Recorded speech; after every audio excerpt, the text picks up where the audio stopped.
Test one.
Okay, well, we'll call to order the Finance and Audit Committee for February 14th, 2025.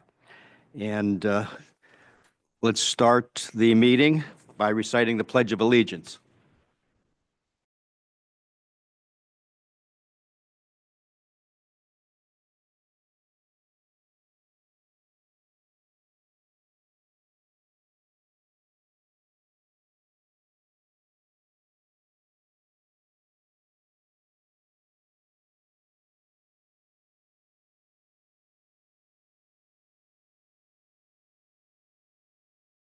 The preamble.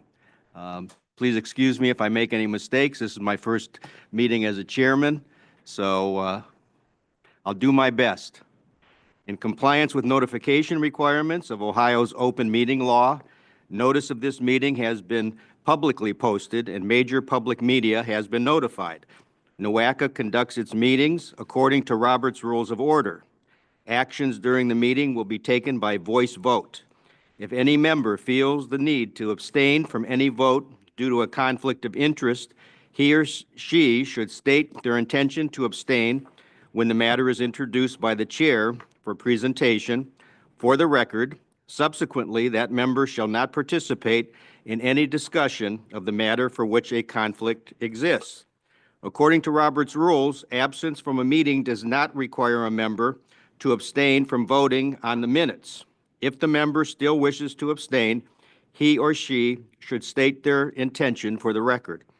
For the benefit of our guests from the public and the recording of this meeting, please be sure to speak into a microphone. The microphones can be turned on and off using the gray button on top of the microphones. They are on when the light is blue. I would like to welcome the following new board members to the Finance and Audit Committee. Is Carolyn Brakely here? No. Okay. Well, we welcome her, even though she's not here. She's the Geauga County Commissioner. David Gathel? David's not here? Well, he's the interim president and CEO of the Cleveland-Cuyahoga County Port Authority. Alan Exley is here, and he is the Lake County engineer. Welcome. Walter Skip Claypool, who is the alternate for the Geauga County Commissioner. Ralph Spidelareri, he's not here. And John Mara, he's here. He's the alternate for Lake County Commissioner John Plesnick. Thank you for being here. Okay, so we have the minutes of November 8th, 2024. Does anyone have any corrections or additions? I have a motion to approve by Mr. Okay, we have a second. So we have a motion, second. Any discussion? All in favor? Aye. Anyone opposed? All right, the motion is approved. Next item we have is public comment. Has anyone signed in today to make any public comments? All right, so we don't have anyone, so we'll move on to the next item on the agenda. So, Grace, is there an executive director's report today? Good morning. There are just a few items that I wanted to review. One is a sort of a discussion on legislative and funding issues. We know that there have been executive orders as well as court orders and coming out of Washington, and the full extent of their impact on NOACA is unclear still at this time. We know that we have EV charging funds, $15 million, that are at risk, as well as our DEI and climate programs. We know that ODOT, the governor has suspended their NEVI charging station program, also because it is the NEVI as well as the CFI, which fund our EV charging program, are both on a list of in jeopardy funds. And then we have the discretionary grant opportunities that we have been so successful with over the last couple of years through the IIJA. We know that there has been some revised criteria and reduced funding for at least one of the programs, RAISE, which is now Build or Back to Build. some have been removed entirely from the websites. And so that was a Protect grant that we expected to apply for our Cheers project here in the Northeast Ohio area. So these are some of the impacts that we're observing regarding the changes in Washington.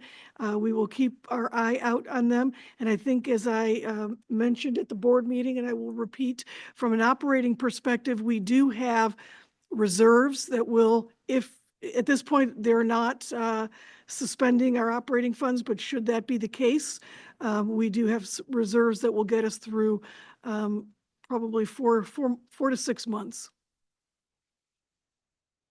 Then next, which brings me to the point of the Climate Pollution Reduction Grant Program. We were going to be announcing next week the opening of a funding opportunity. We have received $1 million from US EPA, and we were intending to take 300,000 of that and make grants to the 4 counties outside of Cuyahoga County, because Cuyahoga County is with the city of Cleveland in receiving their $600,000 of the $1 million. And at this point, we're not sure what we should do with that. We'll be talking more about it at the executive committee level.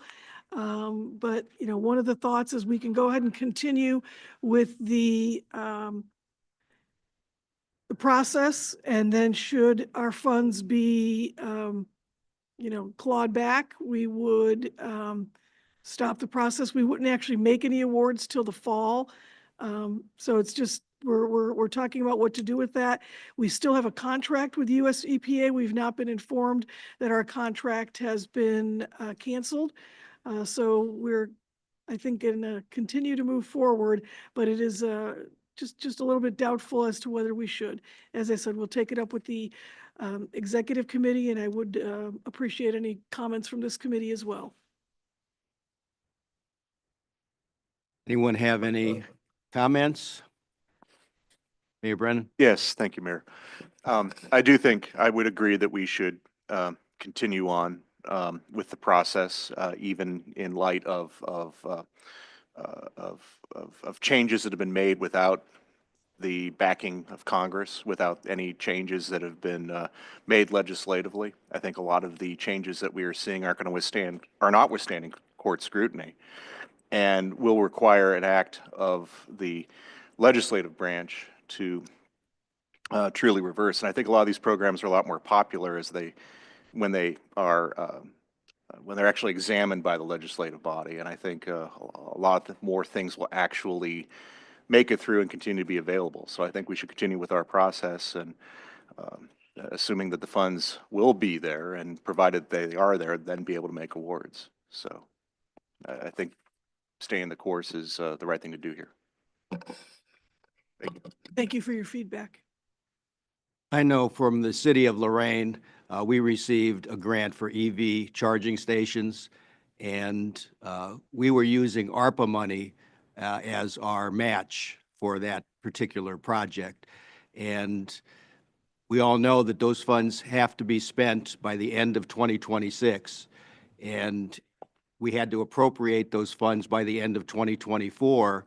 And so we're a little bit concerned about having in excess of $100,000 committed to that particular project and not knowing if we're going to be going forward with these EV charging stations. So as the year goes along, we'll appreciate any updates that we receive from NWACA so that we'll know how to reallocate those funds if that's necessary, and making movements forward regarding some of the financing for some of these projects. I don't know if you have any comment on that, Grace, or not.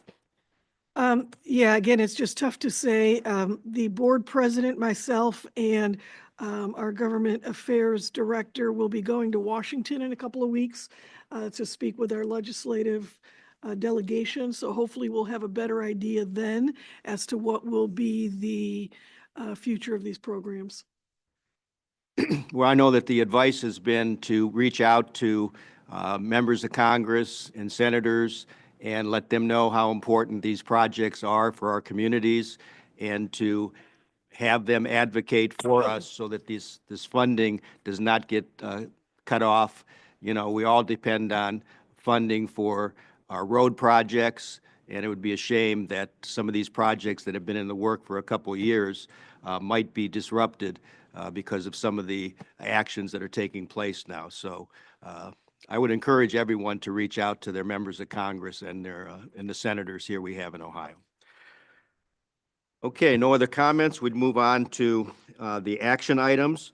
And the first action item is CY 2025 Finance and Audit Committee Focus Areas. Deb Wardell will be making a presentation on this particular item. Good morning. I'm Deb Wardell, the Finance Director at NOACA, to assist in the discussion of the focus areas for this calendar year for the Finance and Audit Committee. We are requesting approval of the calendar year 2025 Finance and Audit Committee focus areas. The calendar year 2024 focus areas were previously approved in February of 2024. The Finance and Audit Committee Charter was adopted in calendar year 2014 to include purpose, goals, activities, staffing, and finally, organization and structure of the committee. According to the charter, the purpose of the Finance and Audit Committee is to aid in ensuring that NOACA follows sound financial planning and accounting and administrative practices. Specific goals are to ensure the following three items. The agency maintains a strong and healthy financial condition. Agency funds are spent efficiently and effectively. And finally, to ensure the allocation of agency funds best supports the NOACA mission. The 2024 focus areas were the annual overall work program and budget development and management, which is ongoing, transportation improvement, TIP financial plans and administration, procurement and contract administration, federal and state loan securement for new projects, and financial oversight, all of which are ongoing. Under the oversight of the Finance and Audit Committee, NOACA forged some major accomplishments during calendar year 2024. We received the U.S. Department of Commerce Economic Development Administration approval for a regional comprehensive economic development strategy, or CEDS, for Northeast Ohio. NOACA and Vibrant Neo secured a supplemental $1 million grant from the U.S. EPA for the Brownfield Revolving Loan Fund for a total of $2.2 million. We worked to secure large-scale U.S. DOT credit assistance for shore-to-core to shore projects under NOACA's Regional Infrastructure Accelerator. And we received a $15 million grant from US DOT for Phase 2 of NOACA's Regional EV Charging Station program. We also received a Certificate of Achievement for Excellence in Financial Reporting from the Government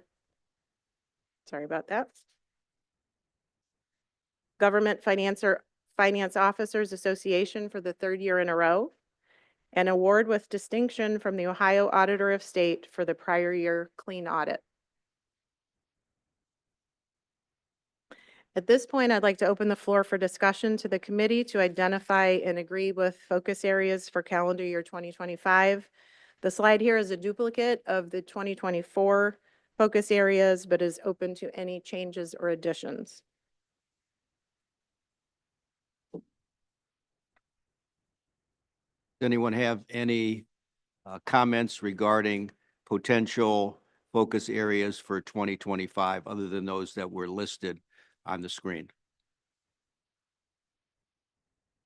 Okay, seeing none, you can continue. Okay, thank you. So the meeting agendas and materials will be crafted to accomplish the identified focus areas, which were just listed.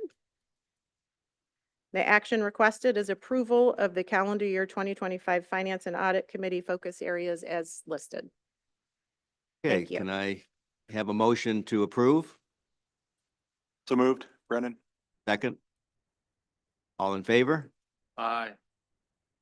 Opposed? All right, so that we do have a approval. I don't think there was any further discussion. Hopefully there was no further discussion. And did anyone have any further discussion on that issue? All right, well, we do have approval, so we'll move on to the next item.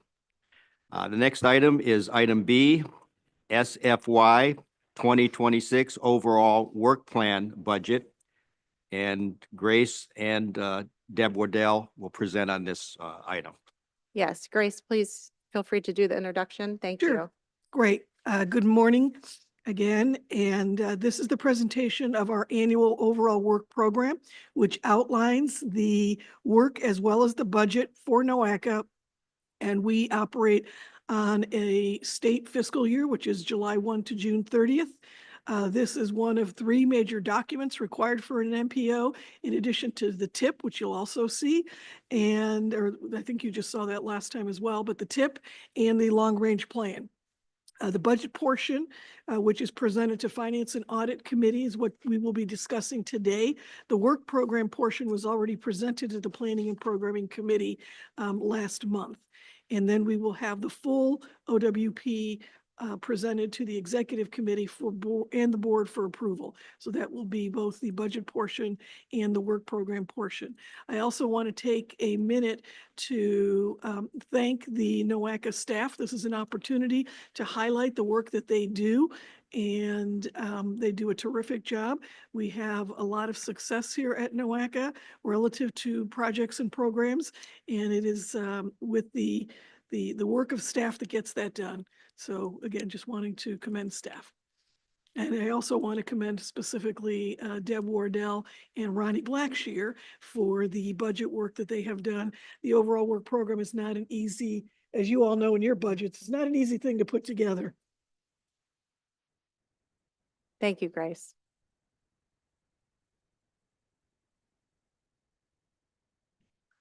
We're asking the Finance and Audit Committee to recommend this item to the Executive Committee for placement on the March 2025 Board of Directors agenda, requesting approval of the NOACA State Fiscal Year 2026 OWP budget. The board previously approved the fiscal year 25 budget in March of 2024, and then an amended budget in September of 2024. The budget is just one segment of the overall work program, which also contains the framework for the long-range plan implementation, ongoing activities, and new initiatives. NOACA staff has been working on the 2026 OWP and budget for about the last 6 months, and I would also like to take this opportunity to thank the directors and the staff members and also Grace for their contribution. It is a lot of information to put together. Prior to presenting to the committee today, that's the work that has gone into the preparation.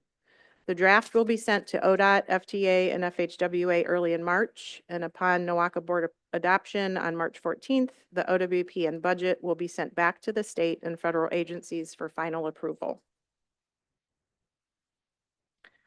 While the details of the full proposed fiscal year 2026 budget can be found throughout the OWP, which is posted on the NOACA website, there are some points that we'd like to bring to the forefront for this committee's consideration.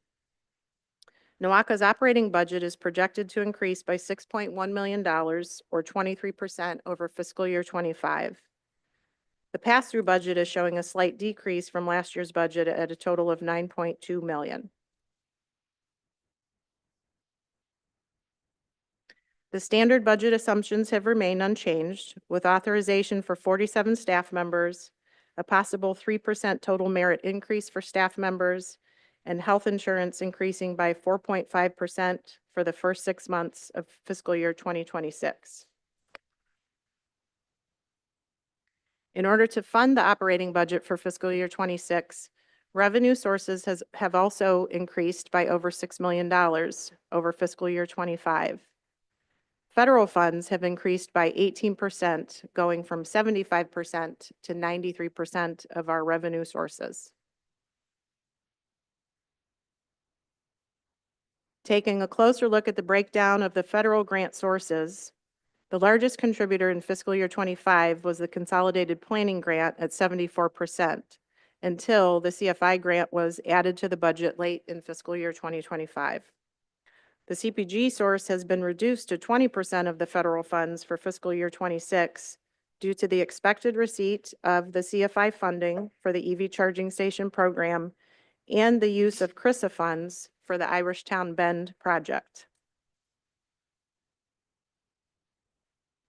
Consequently, capital expenditures account for 67% of the fiscal year 26 budget.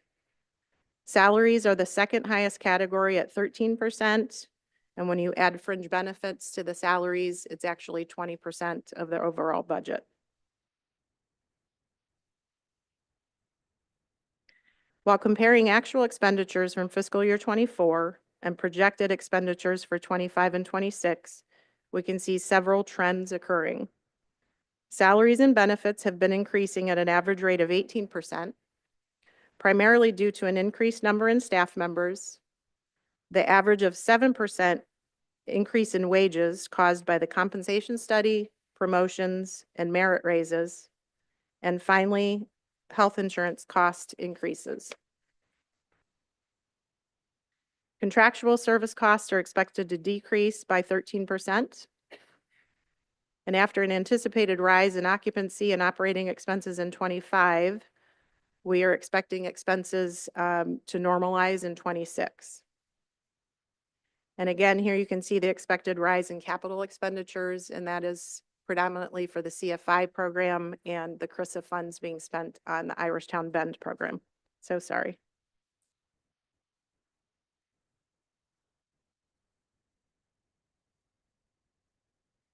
The budget has been available for public review since early February.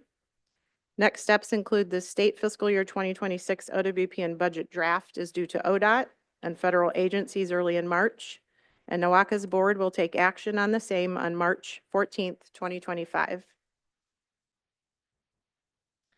Finally, we are asking that the Finance and Audit Committee recommend this item to the Executive Committee for placement on the March 2025 Board of Directors agenda to approve the NOACA State Fiscal Year 2026 OWP budget. Okay, so do we have a motion to approve NOACA's State Fiscal Year 2026 Overall Work Program Budget? Motion to support? Second? All right, is there any discussion regarding this? Mr. Conrad? In the presentation on page 18 of the packet, it shows the overall salary increase pool is 3%, but on sheet 20, it says 4%. Just looking for clarification on that. I'm sorry, I couldn't hear what you were saying. There's discrepancy between sheet 18 and 20 on the what the merit raise pool for the employees would be, either 3 or 4%. The Well, packet listed both ways. The merit raise is 3%. If there is a typo, and I'm sorry, I can't see that document at this time. If there was a typo, the 4% was the overall average increase based on the compensation study last year.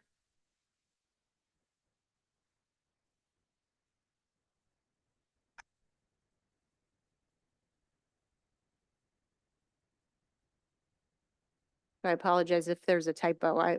I'm sorry, I'm not looking at what you're looking at. Yeah, I'm trying to find it too. On sheet 20, it just says the salary increases averaging 4%. Oh, I see it.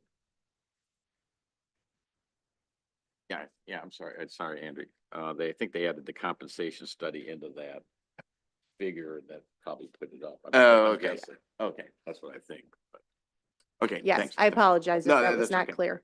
I think it pulled the. So the 4% was regarding the compensation study. Correct. The 3% is the possibility of merit raises up to 3% for employees. That's correct. Okay, everybody have that clarification? Okay, Mary Mayor? Yes, 15 million of this was the grant awarded by NOACA for the charging stations. Yes. And in this budget, is that part of the 33 million? It is, yes.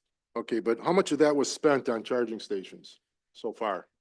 There has been nothing spent in fiscal year 25 to date. We have secured a consultant where 300,000 was set aside for the consultant to get started. but nothing has been spent to date.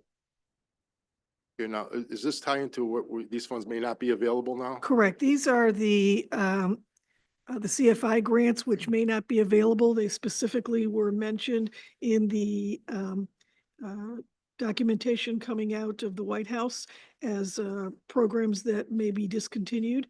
And so we have not spent any funds yet. We do have an agreement with FHWA, so we do have a contract with them, which may allow us at some point to move forward. But at this point in time, we are not moving forward. That's half of our budget, It is. almost, yeah. And if we don't get those funds, and then again, can we use them for something else? You know, that's a great question. At this point, we have not been told that if we lose any funds that we could use them for something else, but that's certainly part of a discussion that we should be having. Okay. Nice if we can use it on our roads and bridges to fix them up, especially after this winter. They got beat up a lot, so. Suggestion. Thanks, Mr. Chairman. Thank you. Director Galucci, you know, when you go to Washington DC, given that 93% of your budget is federal funding and it seems to be a lot of it in turmoil right now, are there any areas that you're going to focus on specifically that that you have issue, you think there might be in danger or Well, we'll focus on the CFI grant to a large extent because that is $15 million. Mhm. We worked very hard to get those funds and we are ahead of the curve in that we're in the first round, so we have that agreement. So we will focus somewhat on that, but in general, we'll be looking to protect all of our funding. and obviously I don't have an issue with what's been presented, but are there any contingencies if we have to come back and get the finance committee or else even the full board together if we have to adjust the budget given the changing conditions in Washington? So, That may be the case. I mean, Yeah. this is a budget that we've adopted, or that we're looking to adopt, having worked on it for 6 months in the previous administration. And so now that we've got some new information and changes, yes, we may be coming back to you for a change in the budget expenditures. okay, thank And you. I look at that from two points. One is revenue may not be coming in, so we'll have to make the change. But secondly, we may have to end up, making some cuts just to keep ourselves in a certain position. Thank you. Stever. What's the estimate for the carryover from last year then? So you're saying 33 million this year. What was the carryover from last year? What does the carryover include? Is that what What you're was the amount? Uh, it's almost $19 million. I'm sorry, $19.5 million. $15 million is the CFI grant. Okay, so last year's contracts, are all of those been awarded already or under contract? In which contracts? Well, I don't know. Any various- contracts? Yeah, For the most part, that's the case, but it's not entirely the case. For example, and I know we've talked about this before, the STOP program. We have put out 2 RFP solicitations and have not been successful in getting a firm. So that one, we don't have a contract for, yet we do have the funds being carried over. okay. And then just in regards to staffing, I don't know if have we seen an org chart specifically of the organization? I think you just have a listing of positions, but just the org chart on how it lays out. So I believe there's an org chart in the OWP. There is, yes. Actually, there's several. There's one that has the whole organization, and then there's one that or multiple that have each division and the positions for the division. Yeah. I believe that starts on page, do you know that?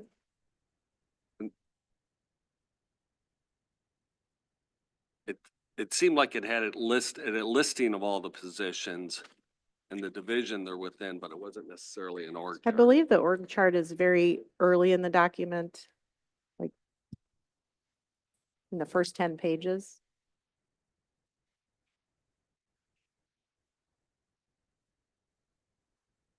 Then Oh, that's it. You got it. of the budgeted positions, are there vacancies yet? There are some vacancies, yes. 5? Approximately 7.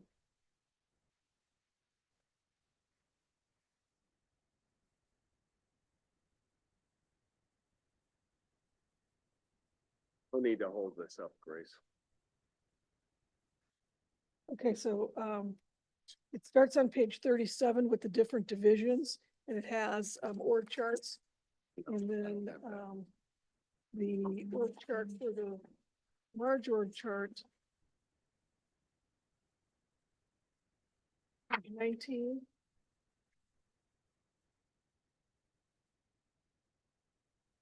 For the fundings. Okay, thank you.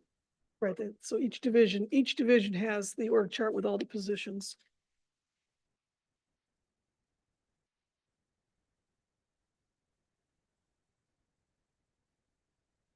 So I guess the thing is, when I look at that, it shows for like in 22, you had like the positions were full, but then it doesn't carry over into the subsequent state fiscal years.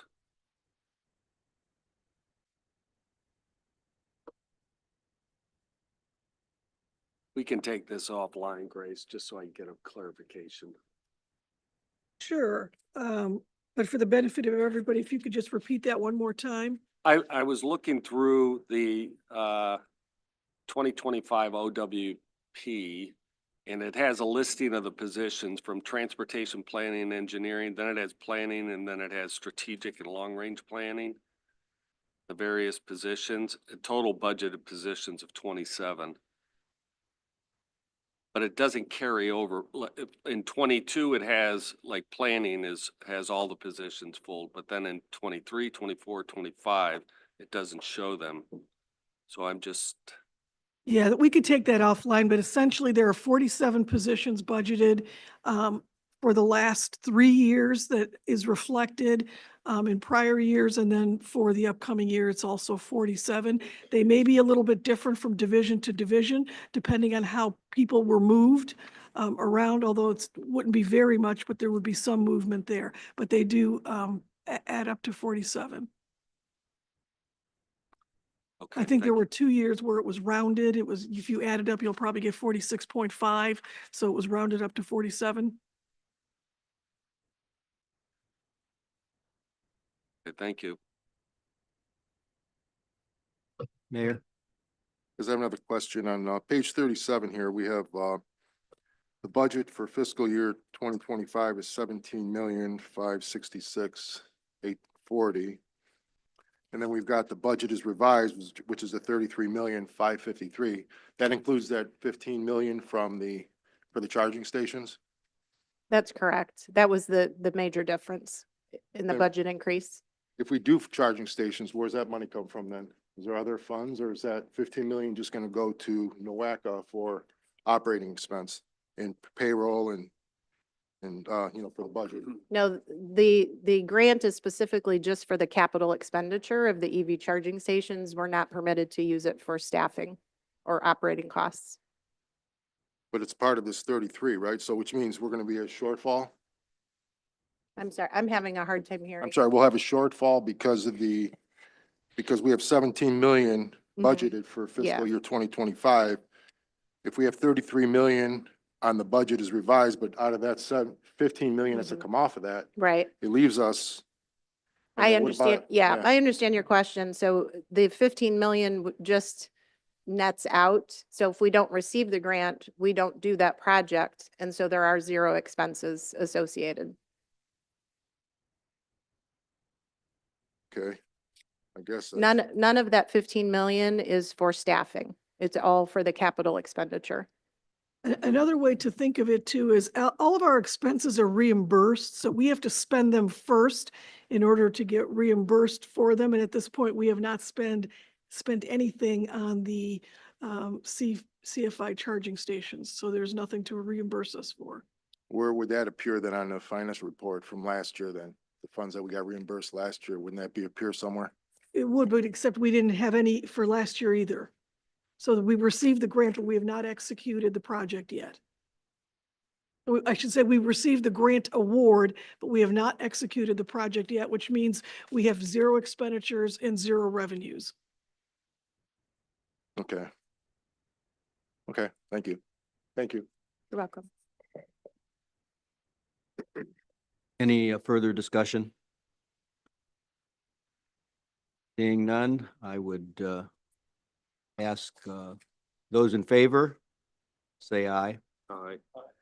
When opposed? Okay, so that matter is approved. We'll go on to the next item. Thank you very much.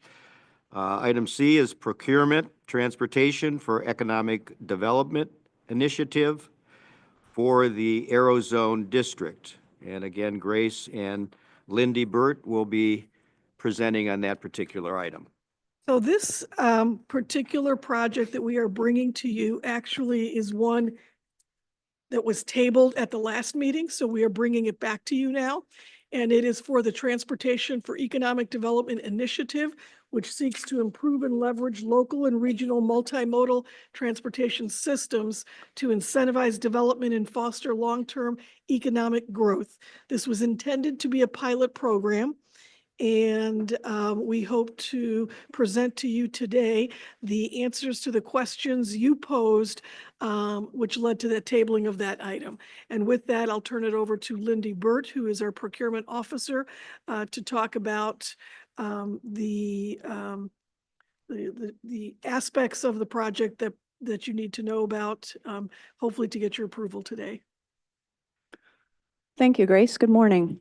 So the action being requested on this item is to recommend it to the Executive Committee for placement on the March 2025 Board of Directors agenda. That item being authorizing the Executive Director to enter into a contract with American Structure Point to conduct a Transportation for Economic Development initiative study of the Aerozone District. And as Grace mentioned, this item was reviewed at the November meeting and November Finance and Audit Committee meeting and tabled at that time. So we're bringing it back to you again today for your consideration. I'm going to review the procurement elements of this. So a little bit about the project. The study area is the Aerozone District, and that is a 50 square mile area located in western Cuyahoga County. District anchors in the area include, but are not limited to, the airport, NASA Glenn Research Center, Ford, and the IX Center, among many others. This area covers portions of 8 municipalities: Berea, Brook Park, Cleveland, Fairview Park, Middleburg Heights, North Olmsted, Rocky River, and Strongsville.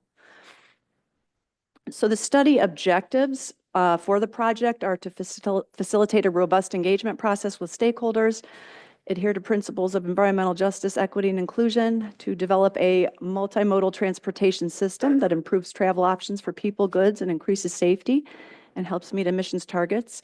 Also to ensure reliability of freight to and from the district by achieving federal highway targets, to support the expansion of the electric vehicle supply equipment, and to identify strategies for attracting innovation-driven entities, to strengthen economic development collaboration within the district and within the surrounding region, and to promote reinvestment in underutilized properties. With regard to the procurement process, a request for proposals was posted August 1st through September 16th of 2024. ODOT set a DBE goal on this study of 12%. We received 2 proposals in response, and the recommended vendor on the project is American Structure Point Incorporated, and they will be sub-consulting to 3 MPH Planning and Consulting to provide transportation planning and public engagement services. So the main committee questions that were posed in November 2024 were about the selected firm's capabilities in economic development, and then there was robust discussion at that meeting about the Browns' potential relocation, and if that were to happen and becomes therefore part of the study area in Brook Park, could the current scope of this study be adjusted to account for that in the methodology? And at that time, again, a committee, based on that question in particular, decided to table it in case more information becomes known with the passage of time.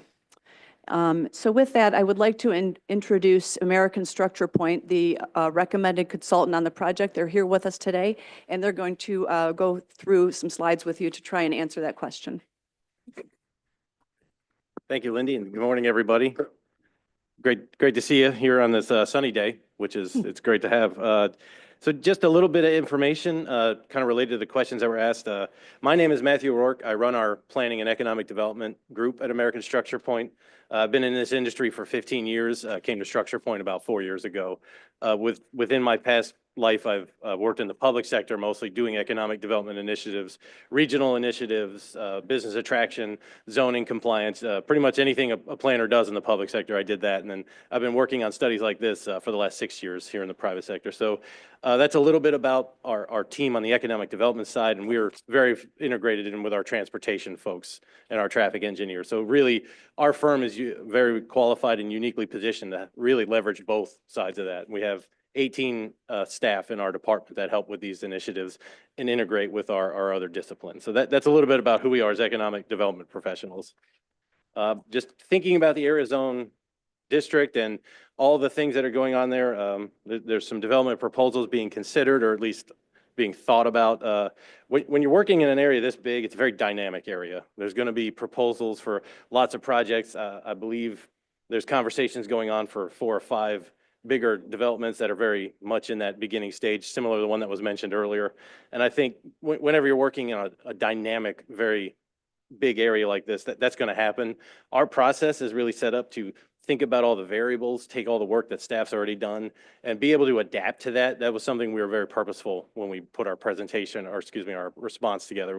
We know in an area, and like I said, I did this on the public sector, projects come out of the blue, you got to be able to be a little bit nimble. And so when we look at this, it's really, we're going to be looking at a lot of key sites and being able to adapt and kind of think through those in scenarios. And if one of them comes from the private sector while we're doing it, that's all the better. It gives us a little more refined data to put into our models and the work that we're going to be doing.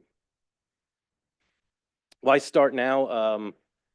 Really and truly, I think there's a lot of momentum. There's a lot of excitement about this. NOACA staff has put a ton of time and effort into this area already, thinking about it, putting a lot of base data together, studies, SWOT analysis, and so is the Aerozone. I've been participating in regular meetings where there's a lot of thought and a lot of people that would really like to see this start moving.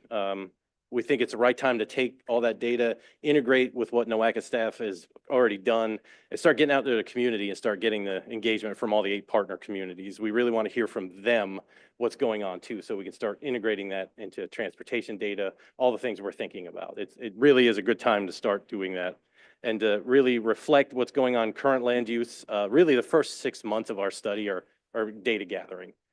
We won't even be thinking about future scenarios. It's going out there now and starting to talk to folks. One of the reasons we think it's good to start now too is we like to go to a lot of community events, get out there and talk to people. We don't just do it through open houses and those more kind of regular meetings. And we're hopefully getting into the warm season soon when a lot of those are going to be ramping up. So we really would like to be able to get out there and attend those events. That's a big reason why. And we really want to align it with what's going on in the region and the economic developments and maximize the relevance and impact. We think about this in the whole. This is a very dynamic area, the Aerozone planning study. We want to create a model that adapts and meets the needs. And these conversations are always going to happen with folks coming in and out. We really want to take advantage of that dynamic nature and not just create a one-time study, but a model that can be used over and over again. It was mentioned that this is a pilot project. So we're going to want to be able to create something that's adaptable and can always be used and modified as you have different variables coming in. The speed of business is changing. It's getting more and more quick. The way things are going, you have to be really adaptable and amenable. And we want to use this as a project that's going to create that sort of ability to do that and not just worry about 1 or 2 projects here and there. It's how do we react to those projects and integrate them into our thinking, creating a connected community and Aerozone district as they come up. We want to be able to be nimble. With that, this whole process is set up to fit into the goals of the TEDI study to be part of that pilot project. It's about improving the connectivity and the other items that Lindy mentioned. And it's really about being able to work with variables, connect where people live to where they work to where they might go get lunch.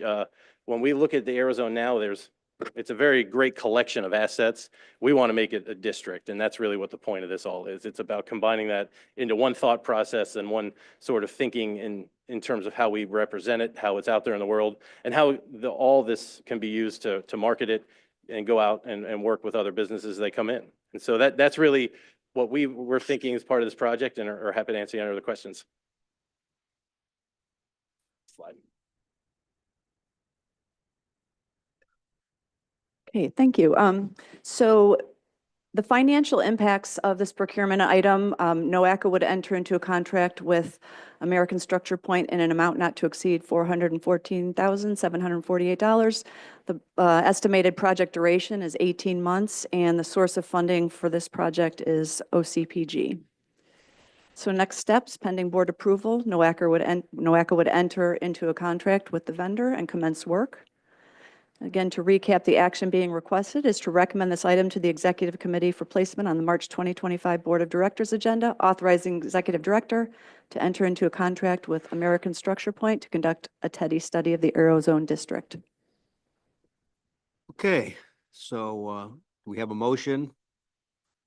Here, Brennan. Motion to approve, second. Van Gaal, seconds. Any discussion on this particular item? Mayor Brennan? Yes, thank you. Just briefly, having been to various assets at Aerozone over the years, I think one thing that's becomes evident if you've been there and if you think about it is how it is almost exclusively, for motorists to get in and out of it. And I think, studying alternatives and finding ways to further define and develop transportation infrastructure there is worthy. This is an incredible asset for the region. And, I have people in my own community who do work there, and there's really no alternative for them to get there but to drive. And I think that's probably true for just about everybody that works there. So doing more there to study transportation infrastructure, I think I think this is ripe for that. So glad to see it. Thank you. Anyone else? This was tabled a year ago for some very legitimate reasons with the Brown Stadium potentially coming into the area. The intent was to gather more information. What additional information have we gathered over the entire year? Is NOACA in favor of the Brown Stadium moving to the Brook Park area?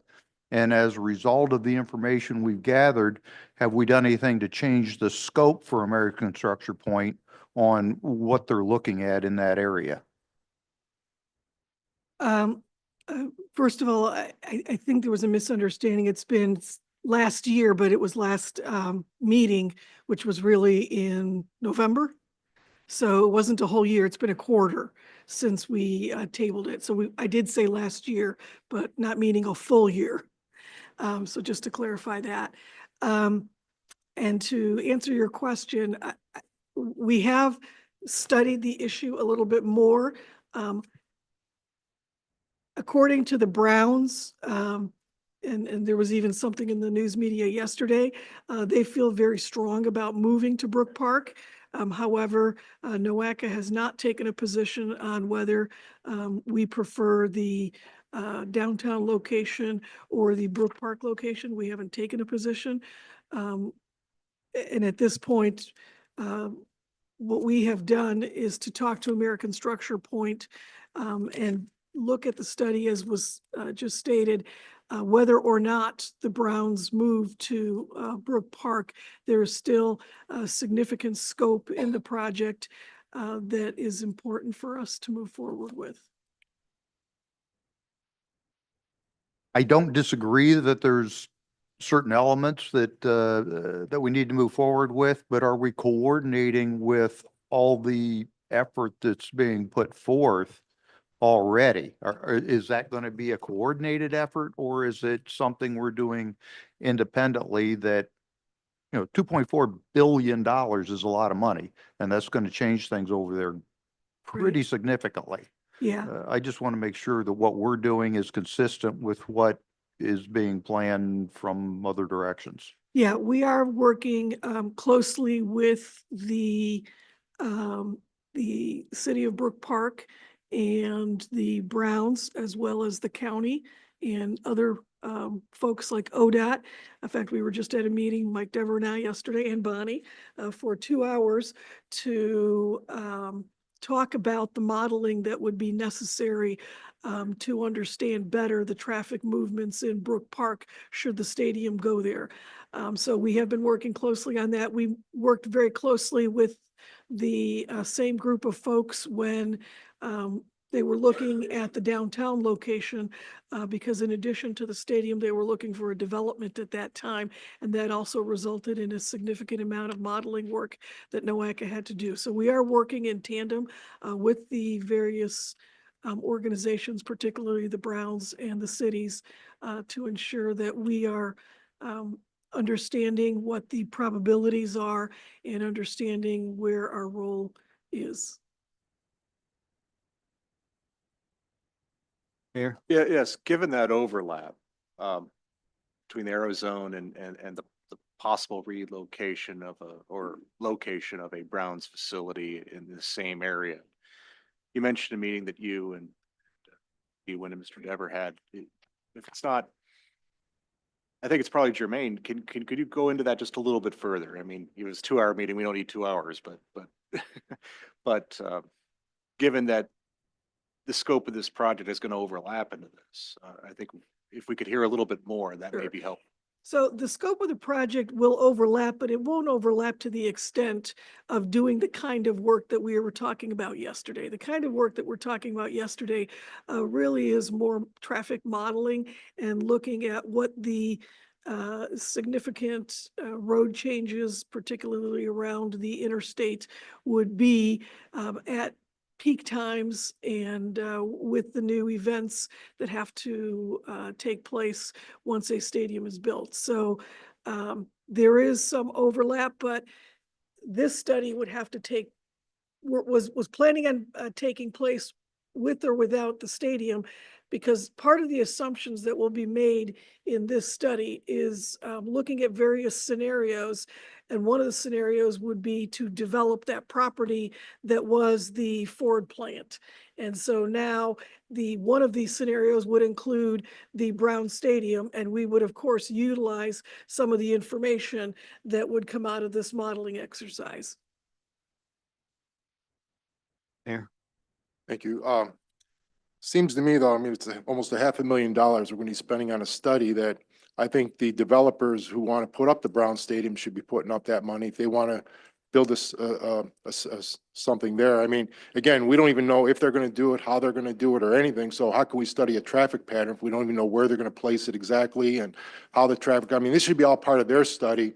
And I think to spend $500,000 almost to do something, like I said, they should do that on their own. And again, if it's a if come when, you know, and again, I was here, I mean, I remember when they built this stadium that they're calling now obsolete, but it was a brand new stadium because we had a losing team and it didn't help them win. So I don't know. I think if we had a winning team, you know, we'd have a little more support too, but just to throw that in there, but thank you. We can understand that.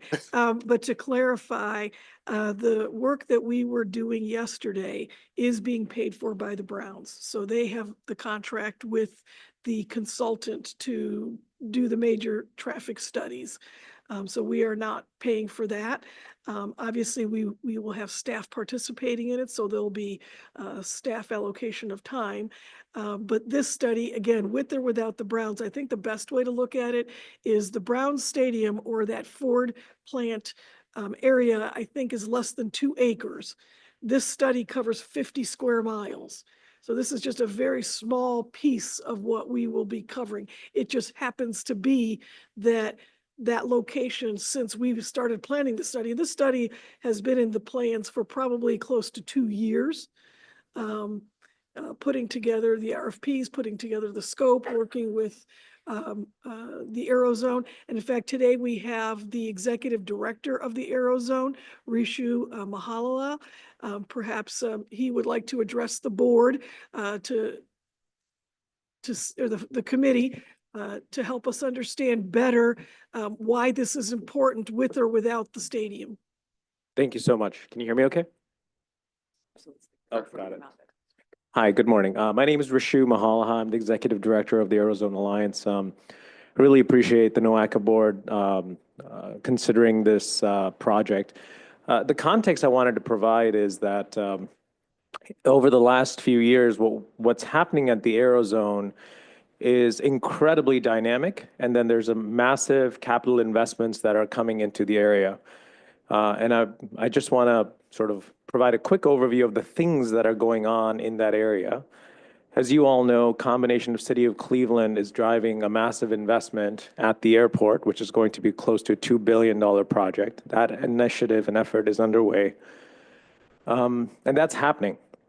Those efforts are now being seeded. In addition, there are 4 additional major real estate investment projects that are actively being designed and considered around and inside the airport. If all of these projects, excluding the airport, specifically the real estate projects that we're looking at, they do go through, we're looking at about 1,000 new jobs that will be created in the area. Additionally, I'm sure you've all have heard about the expansion that the Browns are doing in Berea adjacent to their training facility. That's going to create a sort of multi-use facility, stadium, retail space. The point of all of that is that there are some massive investments that are coming into this area, and to create a cohesive place that can nurture all those activities and really create a sense of place for visitors coming to Northeast Ohio. This study is the seed that will help create that foundation. Obviously, the Cleveland Browns efforts are going to be very instrumental in helping us understand what that area looks like. But I did want us to keep in context that there are several projects that are underway, and if we want them to fully catalyze the economic potential of the area, this project will be incredibly helpful. And I really appreciate Grace making the point that incremental studies and efforts that the Browns investment will need to make to the infrastructure will be funded by the Browns. So this work can absolutely happen in parallel to the Browns effort. Incremental investments, studies, traffic patterns that need to be considered as part of that investment will be, and another gentleman made that point as well, that will be privately funded by the Browns. So I believe this can happen in parallel and can complement our regional efforts. Thank you. Mayor? But this is not funded by the Browns, correct? This is coming out of, Right, Our this budget. study is for the Aerozone, which is 8 different communities covering the 50 miles, where the Browns Stadium is only less than 2 acres of that. And the study that they are funding is directly related to the impact of their development on traffic. okay. And then we will use that information in this study. Thank you for the clarification. Okay, Mayor? Oh, yes, thank you, Mayor. I appreciate Mr. Mara's points that, you know, the Browns are doing what they're doing, and they should be carrying their weight on those things that have to do with their effort to go contrary to all kinds of regional planning and plans by everyone else with respect to where the stadium should be. It's not as if we had planned that we as a planning agency had planned on building infrastructure previously around the former Ford plant for a future stadium. But, you know, I'm hearing also from Mr. Mahalaran, that is, you know, there is so much more to the aerospace or the Aerozone region than this one possibility that has come about from the Browns organization, and there is so much more at stake that we were planning on doing and that we ought to continue planning on doing, and should not be disrupted by the planning of one sports franchise to do something that the region is hardly fully on board with at this point. So I would want to see us carry forward with this project, funding it. It's not for the Browns, it's for the Aerozone region. And I don't think the Browns are getting anything that they for free here. You know, what it is that they intend to do, they're going to do, and they better pay for it. And unfortunately, it's going to come to as a cost to a lot of other parts of the region to make this move if they do this. But One thing I don't want to see is this project disrupted, you know, good work being done for this project because of the efforts of as an unintended byproduct of whatever it is the Cleveland Browns are doing here. Thank you. Actually, Okay, first, let me reiterate that I'm not in disagreement with the study needing to be done. To maybe clarify, I think perception is 9/10 of reality. And if we're proceeding with the study right in this area where the Browns are looking to go, perception would be that NOACA is working with the Browns. I think we need something that clarifies that that's not necessarily what's going on. I think the timing is probably right. As described, there's several things that are going on in the region, and I don't think we want to take a back seat to that. I think we probably want to do our studies in parallel. It would probably make more sense as described, but how do we let the public know that we're working on a grander scale regionally than maybe supporting something that we're not necessarily trying to take a position on? I think a lot of that sort of marketing effort in terms of the optics really center around the aerozone itself. And so we can work in tandem with the aerozone to sort of reestablish that we were planning on doing this study before the Browns made their decision. So this was not any way, shape, or form brought about because of the Browns' move. This was planned, and it's planned primarily because we call it the Aerozone because it deals with the airports, NASA. Many of the businesses in that area relate to aeronautics. So kind of thinking back to that piece of it and focusing on that piece and really sort of breaking off the Browns piece and saying that's one scenario. That's one scenario that might happen, and we will work in tandem with the Browns to ensure that we've captured that correctly. But the study is not about the Browns. And we'll just have to be clear on that. And Rishu, I don't know if you have any ideas on how we can better clarify that and ensure that there's not confusion. Yeah, for sure. I think that's a really important point. You're absolutely right, sir. I think if if we're not diligent about how we communicate this study, it could be perceived as it being an endorsement by NOACA that we are for the Browns move. I believe the anchoring point for the study really should be the airport. Given the investments that are going in the airport, and it's a massive equivalent amount of investment that's going on in the airport, and it's being planned for the last several years. And this year, we're going to see a lot of movement on that project. I think complementing this with that effort, and then as an ancillary, the additional real estate projects would be the anchoring point for the study, and making it clear that the Browns effort is an incremental study. If and when it happens, that will be led by a separate initiative, not really part of this effort. And I think that would be appropriate. Mayor.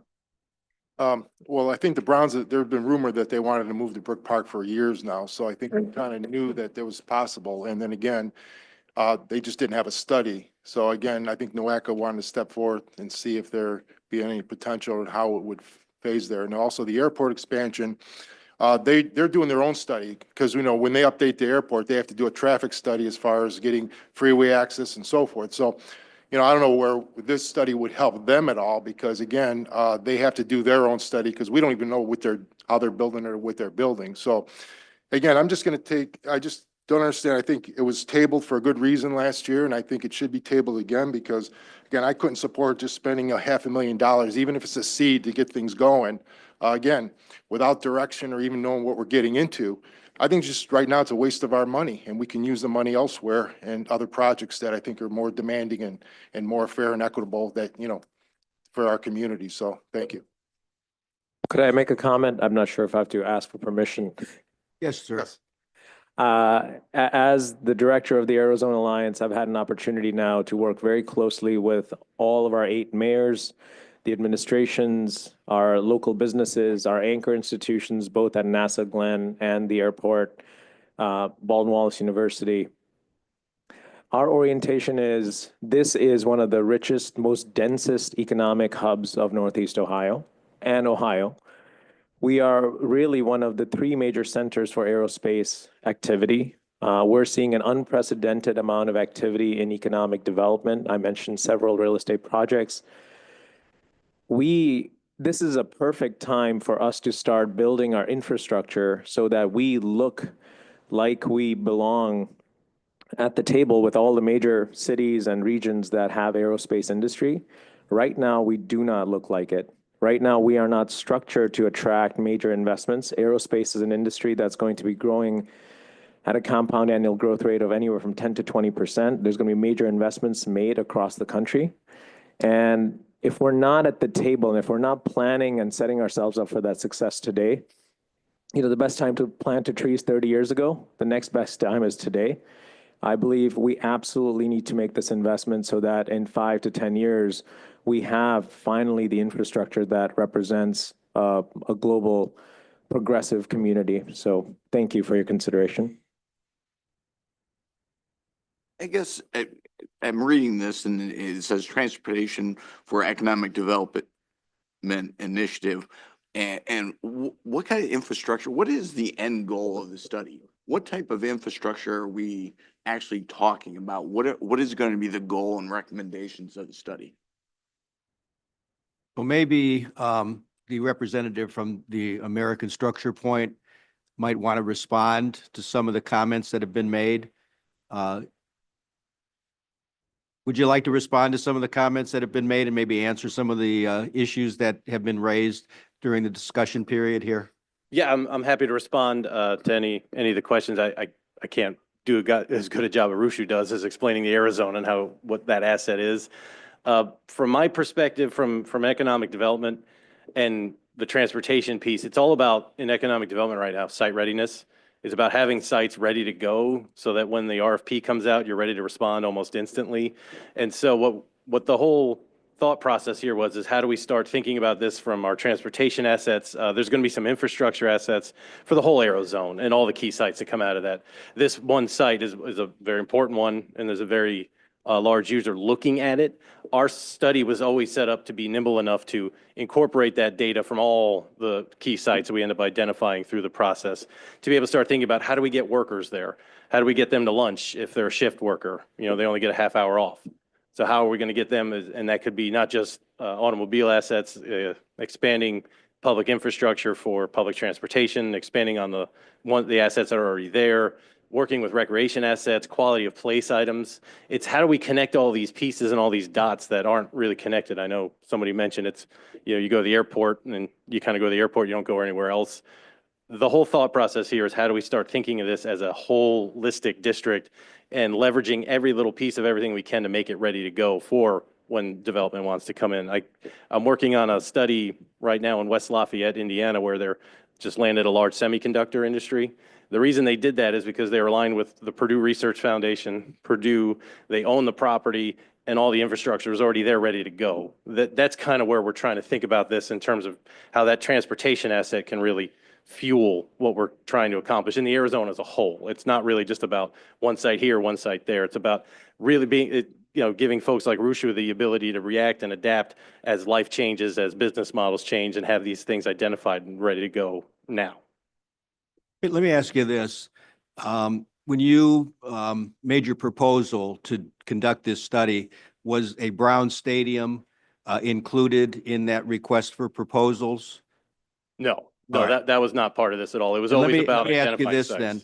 If the Browns do decide to move forward with that particular project, would that be included in the scope of your study at that point? Or would your study still be So what you bid on? Our study would be what we bid on, and what we would do is take the other work that would be done by the Browns that they're paying for and incorporate it into our regional models, because And we're would that looking at cost- this from a regional perspective. And would that cost NOACA any additional money if in fact you found out that the Browns were going to move forward with their project? No, we're set up to incorporate whatever information we get from them into our study. Okay. Any other questions or discussion? Mayor? Yeah, this was tabled at the last meeting, correct? And according to Robert's rules, does that have to be untabled by the same person that tabled it? Or how do the rules apply here? Our legal counsel says the same person does not have to untable it.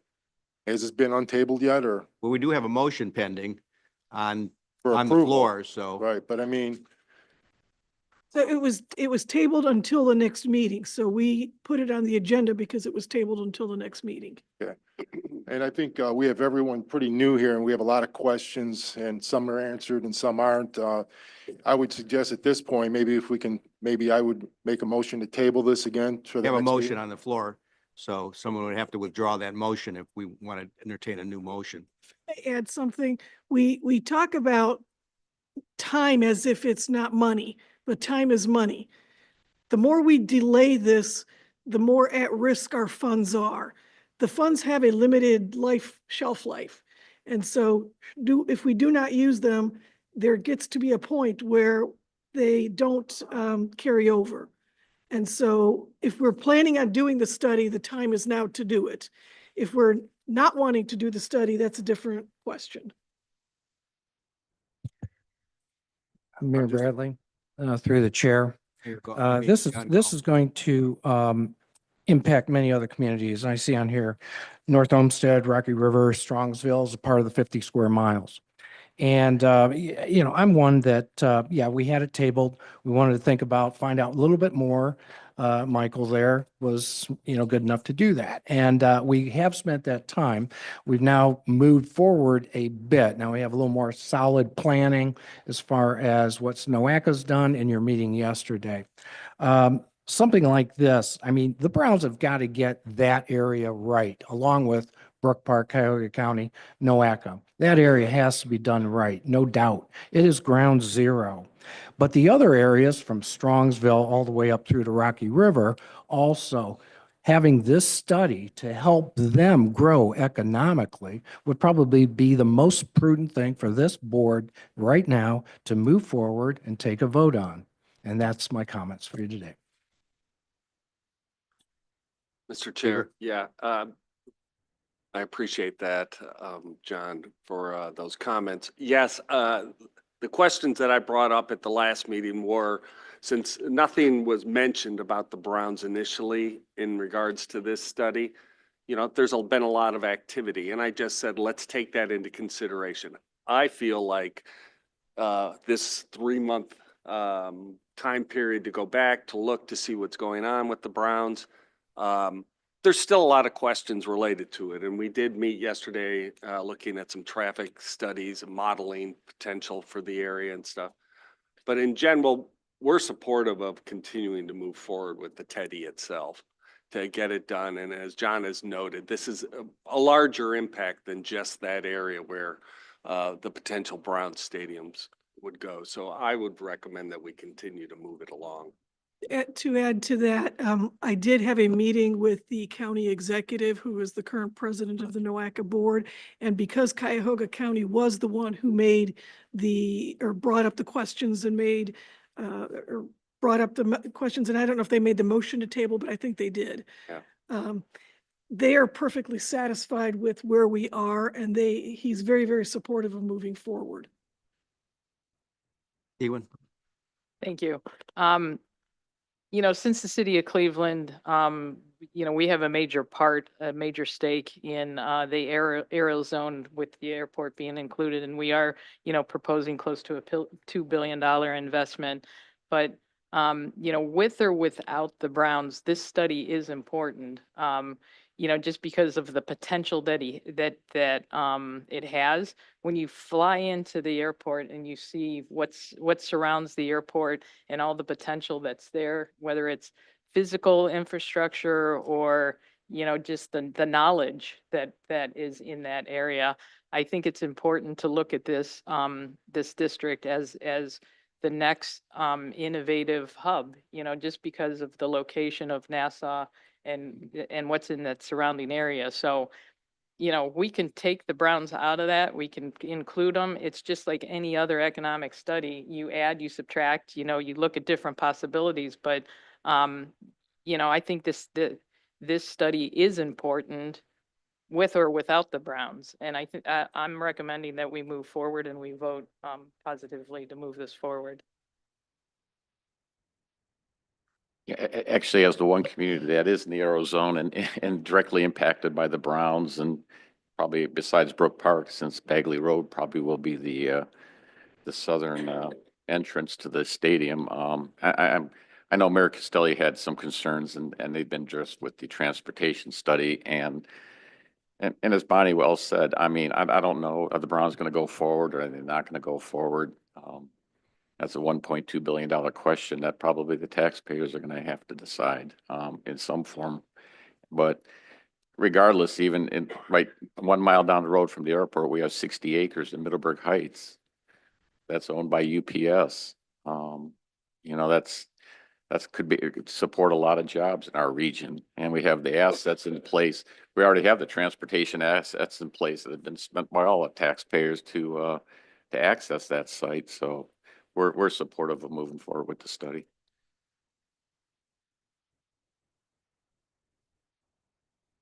Okay. No further comments. All in favor? Aye. Anyone opposed? Abstain. And do you have a conflict of interest? There has to be a reason to abstain. I just think it shouldn't be voted on at this time, so. All right. I think under Robert's rules, you have to state a reason for abstaining. And if you don't have a reason then you have an obligation to vote. That would be a no vote essentially based on the reasoning that, I don't know if you can hear me or not, but we're Oh. close. That would be a no vote essentially based on the reasoning you gave. A no vote then. Thank you. Okay. You have the votes recorded? All right. All right, we'll move on to the next item, and that is item D, procurement, Nowaka Building Mural Project. Grace and Lindy Burt will be presenting on this topic. So several years ago, we presented to the board a project called Net Zero Cool. And it involved the installation of green infrastructure as well as signage on the Nowaka building for educational purposes. A mural was part of that original project that the board supported. The project costs initially were $900,000. We have completed one component of it for, do you know the amount of that, Lindy, the contract with Buddy? I'm sorry, could you repeat the question, Grace? Yeah, 900,000 was the original Total project cost. total project cost. We've already completed a piece of that, which is the, there we go. Yeah, I just was seeing, it was a couple $100,000. I'm sorry, I don't know the cost. You don't know the cost, Yeah. okay. All right, we can, so, at this point in time, we would like to continue with the, Net Zero Cool project, and if you can go to the next slide. We did here we go. We did the building green roof system. We have not yet done the parking lot carport with green roof system. We have done the rooftop water collection with bioretention. We have not yet done the porous parking lot. We have done one-story green wall system and the educational signage. We have not done the building mural. So we're coming to you today to propose that we do another component of this, and that is the building mural. This is the original drawings that we brought to the board in 2019. That picture of the mural was intended to be just for illustrative purposes. It is not the actual mural. Lindy will go through the discussion of the procurement and the actual mural that we are proposing. Thank you. So the action being requested today is to recommend this item to the Executive Committee for placement on the March 2025 Board of Directors agenda. That is to authorize the Executive Director to enter into a contract with Elizabeth Aaron-Halt in the amount not to exceed $100,000 to install murals on the Nowaka office building. There is no prior action taken on this item. So some background on the procurement process. Nowaka issued a call for artists from June 28th to July 19th in 2024. Our efforts to engage with artists included direct outreach to 32 artists via email, web forms, social media. Midtown, the Community Development Corporation Midtown Corridor was very helpful in providing us with that list. If you've driven around the downtown area, you'll see many of the murals that were part of a major mural project that they conducted several years ago.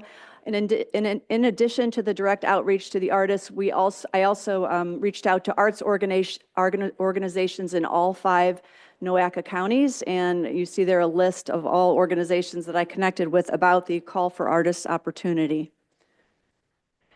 With regard to the artist submission and evaluation process, we conducted a first round where we asked artists to email us their interest in the project, summary of their experience, and then their portfolio, which showed us their style of art. We then conducted a second round, which was by invitation only, where we asked artists to submit actual concept drawings for the mural. We got 7 responses in this process and narrowed that down to 2 candidate artists that provided us with concept drawings. And this was all evaluated by a team of 4 NOACA staff. The concept guidelines that we provided to artists were to design a mural that expresses and illustrates NOACA's mission and vision for the region, and that it explores the themes of multimodal transportation, infrastructure, air quality, and water quality in the context of quality of life. So the next slides are going to actually show you the design that was submitted by the recommended artist, Elizabeth Ehrenholt.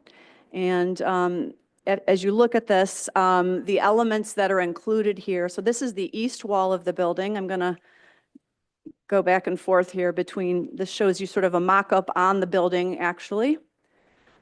But so this is the east wall to my right here, and it includes elements of infrastructure and modes of transportation. It also includes references to the region's urban center with the downtown Cleveland skyline and the bridges. Toward the top center of the mural, you can see a farm representing the rural areas of the region, and it also contains elements that speak to NOACA's environmental mission with waves of water and the wind turbines. The plants that are here are coneflowers and American reedgrass, which are native to Ohio, and then those bamboo-looking plants are actually horsetail, which are planted in our parking lot out back as part of the bioretention system that Grace already mentioned that's been already installed.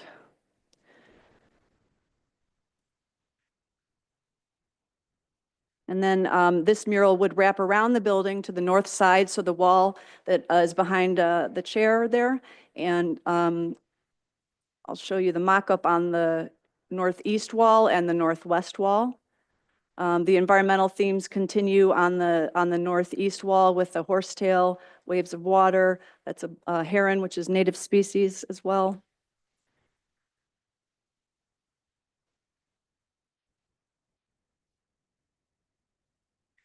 So the financial impacts of this project is the artist installation, which is again not to exceed $100,000. That covers all 3 walls.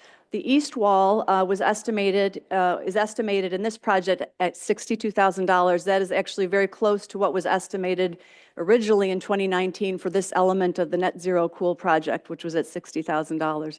Then with the northeast wall, the taller wall in the back there at $32,000, and the northwest wall at $6,000. It's based on square footage, a rate per square footage that the artist provides us with. And then additional costs for this project that are not included in our artist fees, this would be done by other contractors, include the surface prep of the wall, so repair and priming of the wall surfaces at approximately $30,000, and then the scaffolding and lifts that would need to be used to install the murals at approximately $15,000. But again, this item is just the contract with the artist at amount not to exceed $100,000.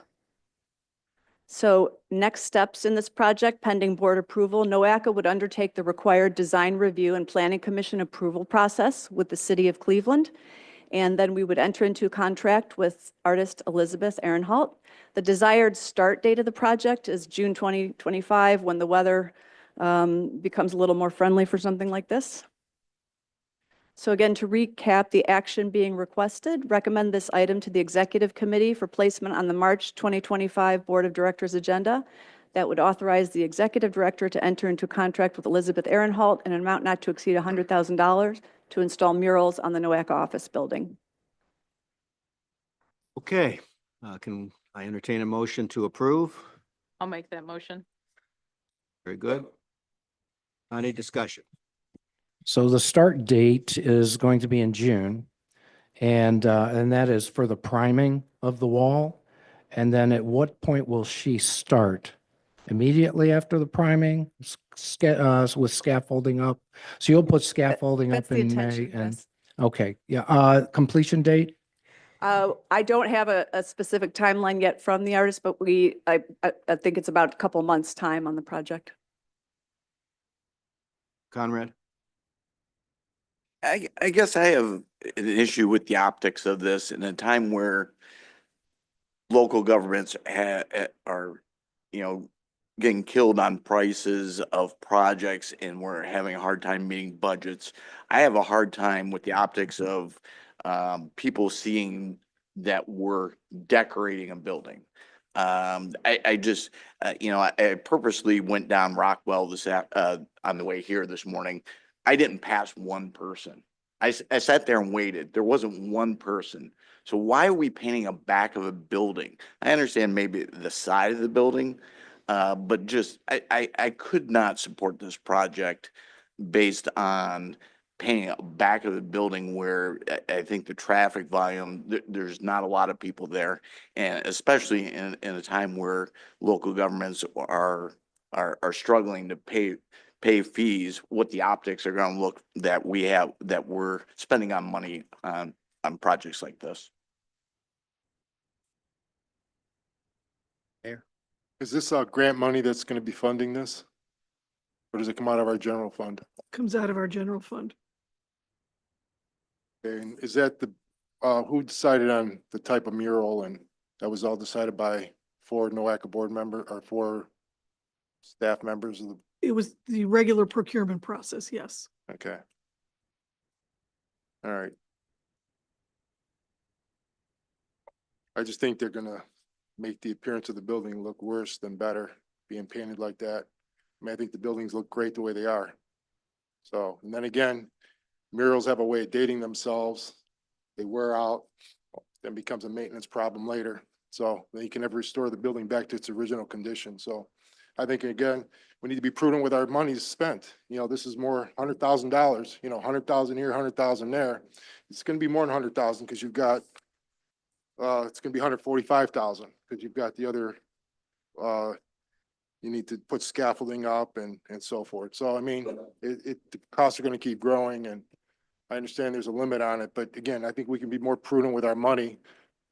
I feel the same way, like I said, with the survey. I think I feel the same way here. I don't think we need to be decorating buildings right now when we, you know, how about let's take the 100,000 and fill some potholes in Cleveland.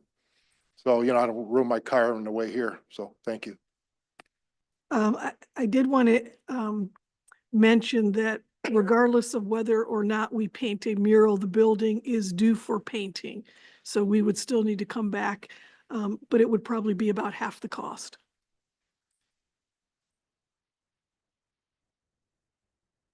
Here, Brennan? I appreciate the comments that have been made here, but I do support the project, and I think even in, you know, in light of, it's good to know that we would have to paint the building anyway, but even before you said that, Ms. Galucci, I was prepared to support this. I do think it adds something to the building. I think this building kind of, you know, hides where it is in plain sight, and it will bring, you know, awareness of NOACA's presence here and the mission based upon the art and what's depicted in it. There are times when, whether it's austerity or forced austerity, that we may worry about optics, about how certain things look. At the same time, I think being committed to art and design, especially during times of austerity, whatever the reason for that austerity is a reason to do that when an organization is in the position where it can do it, so that the arts do not languish during periods of austerity. And again, this austerity that we seem to be undertaking is one that's voluntary as opposed to one that's actually required. I support the project. I hope we all will too. Thank you. So when this was contemplated in 2019 and the $900,000 price tag was put on the entire project, was the mural part of that $900,000 expense that was anticipated back in 2019? Yes. Okay, so this is not something that is new. This mural has been planned since 2019, and that was approved back in 2019. I don't know if that helps anybody make a decision, but this is not like a new project. This is something that has been in the works for 6 years. So, anybody else have, Steve? Yeah, just in general, we're very supportive of this also. The county is making a substantial investment in this corridor, as is the city of Cleveland over the next 2 years here. And in regards to traffic flows, the question was brought up and we see a substantial increase in traffic in this area within the next 2 to 3 years. So in general, the building is ultimately going to need to be painted, whatnot. So we're supportive of moving forward with the project.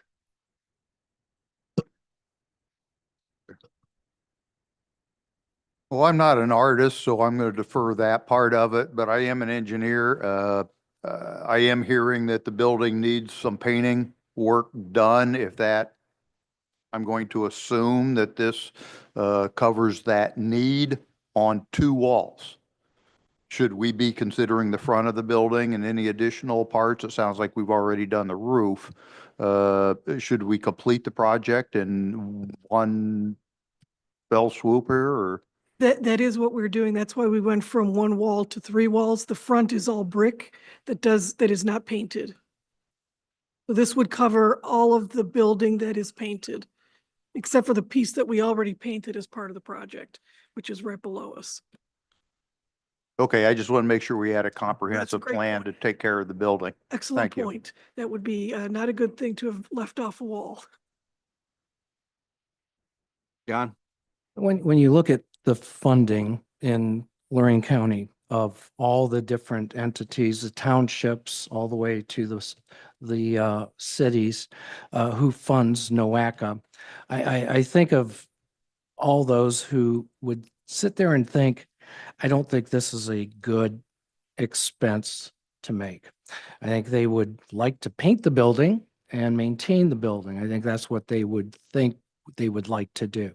But for something of this, although it's very nice and can enhance those people who may come around, I don't think any one of those who are actually paying those funds through their townships would say yes to this. Okay, any other discussion? All right, then we'll call the question. All those in favor Aye. and those opposed? Nay. We have 2 opposed. 3. 3? What was, okay, oh, Mr. Conrad? Okay. So, okay. All right, well, that passes, and we'll move on to the next item, which is item E, a request for additional NOACA funding to address project cost increase, the city of Chardon Road resurfacing. And Mr. Ed May is going to present on that one. Thank you, Mr. Chair.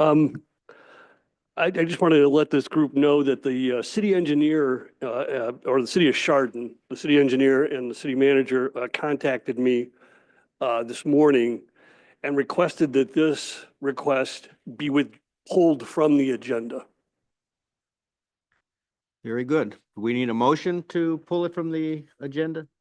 All right, well, I'll entertain a motion honoring the request to have this matter pulled from the agenda. Mr. Deaver. Is it going to be tabled, or did they ask for it to be tabled or pulled from the? No, agenda? this is just pulled from the agenda altogether. Yes. All right. John, second. Okay, any discussion regarding this particular matter, Mr. Brennan? Yeah, I Doc- was just, Mayor Brennan? yes, yes, thank you. I was just curious, any insight as to why they are withdrawing from this project? Well, this is a smaller project within a larger project, Okay. and their segment and the segment of roadway that we have committed, or that NOACA has committed funding to, they have refined that estimate, and it turns out they will not be needing an additional funding. So they are pulling the request. Okay, fair enough. Thank you. Okay, any other questions, discussion? All right, all those in favor? Aye. Anyone opposed? All right, so that item is approved, and we'll go on to the next item, which is to authorize spending for legal fees. And Grace and Liz Barlick will be presenting on this. Sure. As you know, we engaged the services of a new law firm, Dooley Gambala, McLaughlin Pecora. And Mr. Dooley is with us today. And we have a budget of $75,000. And we are asking for an additional $25,000 to bring this to $100,000. And I'll turn it over to Liz Barlick to explain in a little bit more detail why we are asking for this. Good morning. I'm Liz Barlick, Associate Director for Executive Affairs.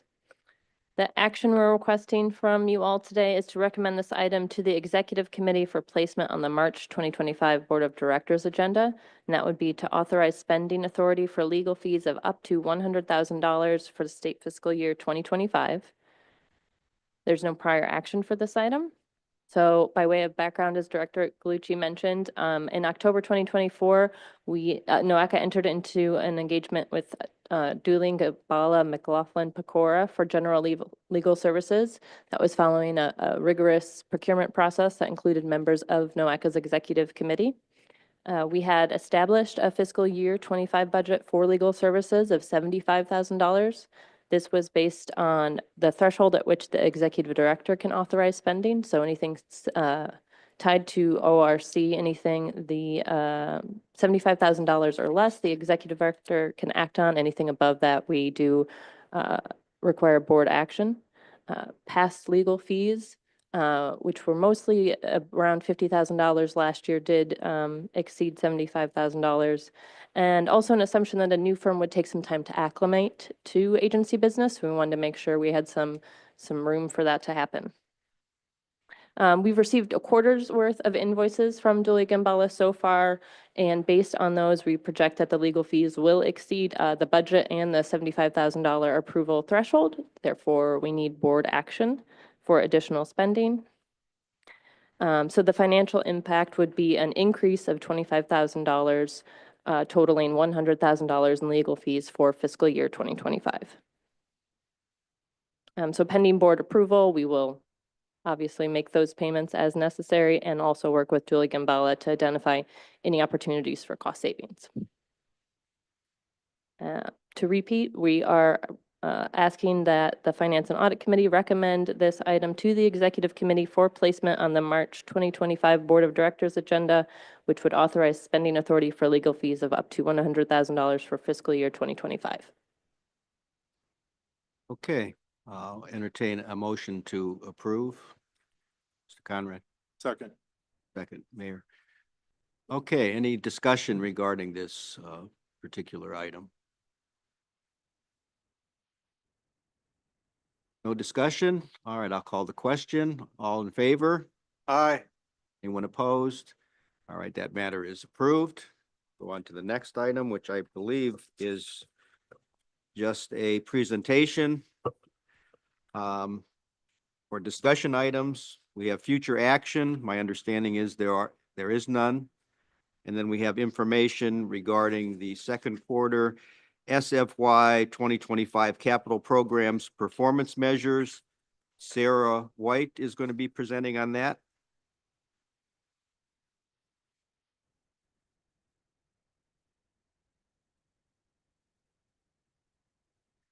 Good morning. I'll go quickly through this since we'll be over shortly, but Today, I just want to report out on our second quarter state fiscal year 25 capital programs performance measures. This is for information only, and previous action was taken by the board in 2016 to set these performance measures. So this slide just illustrates our state fiscal year 25 budgets for our capital programs, and you'll see the STBG program, Transportation Alternatives, CMAQ, and CRP. And our total fiscal year allocation is around 55.6 million. So NOACA, seeing that we have such a large amount of funds that we are managing, the performance measures help us to make informed decisions and get optimal expenditure of all those funds. And we also want to be very transparent and accountable with our funds as well. So we'll be looking at two critical elements. They are program delivery and fund utilization. So our first is program delivery, and it takes a look at the on-time project implementation. So I do see on the screen here in the purple that target is incorrect. It's a typo. It should be less than or equal or greater than or equal to 85%. And we started off well in fiscal year 25 as 2 of 2 projects were delivered on time. But this quarter we had 2 of 3, so we're at 66%. But overall, year to date, we're at 80% for the first half of the fiscal year. So we're doing pretty well and close to our performance measure. The second is evaluating program delivery. So this is looking at the amount to be programmed in the very last quarter of the fiscal year. So we try to keep that as low as possible because that can put us at risk of having to carry over those funds. So we're trying to keep it at less than or equal to 20%. First quarter we did quite well, and second quarter we did as well. Second quarter we did under the target. So year to date, we're still looking at 12.3% for the final quarter of the fiscal year. All right, and then moving on to the second category, measuring fund utilization, is we're looking at percent estimate accuracy. So we're measuring the variance between the NOACA funds committed and then to the project eventual sale amount. So if we're able to meet this target of plus or minus 10%, it helps us to have less carryover for under budget projects and then to avoid higher bid costs. So the first quarter variance was negative 7.8, and then this quarter was negative 5. So our year to date is around negative 7.7%. So we're doing quite well there. So you could see at the bottom, we did have one project. The budget was 350, and it came in at 330. And then our last performance measure under fund utilization is percent of funds encumbered. So here our target for this measure is to have encumbered more or equal to 95% of funds for our originally programmed projects. So at the end of the first quarter, our measurement was 40% of funds encumbered. So not excellent, but we are working very diligently to encumber those funds, advance future projects, and also to pay down SIB loan payments, for example. So in this quarter, we were able to improve to 79%. So our year to date is also 79%, and we'll continue to take those steps to move projects forward and use the funds in an efficient way so we can get even closer to that greater than or equal to 95%. So next steps, we're going to continue to work with our project sponsors and ODOT to meet these capital programs for measures and move projects forward. And that's all I have. Very good. Well, thank you very much.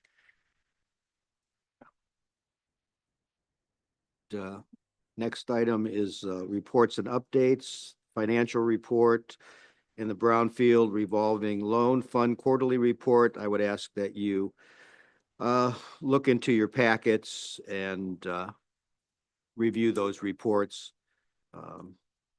And if there are any questions, refer them to staff.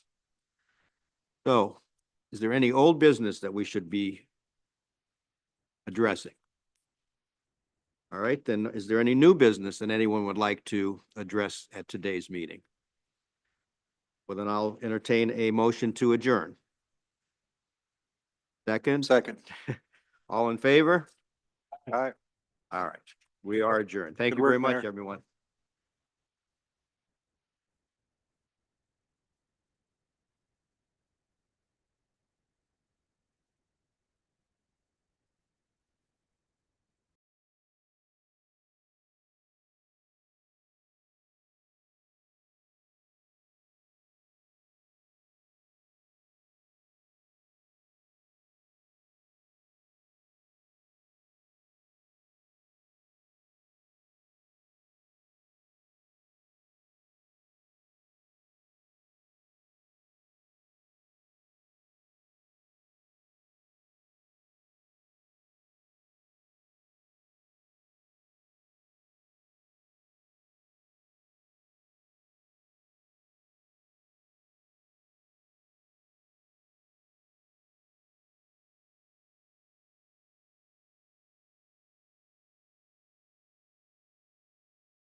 I'll call our meeting to order for February the 14th. Happy Valentine's Day, everyone.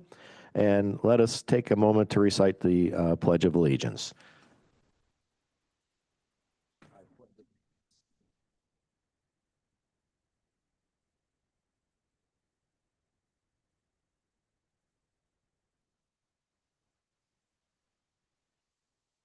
Okay. In compliance with notification requirements of Ohio's open meeting law, notice of this meeting has been publicly posted and major public media has been notified. NOACA conducts its meetings according to Robert's Rules of Order. Actions during the meeting will be taken by voice vote. If any member feels a need to abstain from any vote due to a conflict of interest, he or she should state their intention to abstain when the matter is introduced by the chair for presentation for the record. Subsequently, that member shall not participate in any discussion of the matter for which a conflict exists. According to Robert's rules, absence from a meeting does not require a member to abstain from voting on the minutes. If the member still wishes to abstain, he or she should state their intention for the record. For the benefit of our guests, from the public, and the recording of this meeting, please be sure to speak into a microphone. The microphones can be turned on and off using the gray button on top of them. They are on when the light is blue.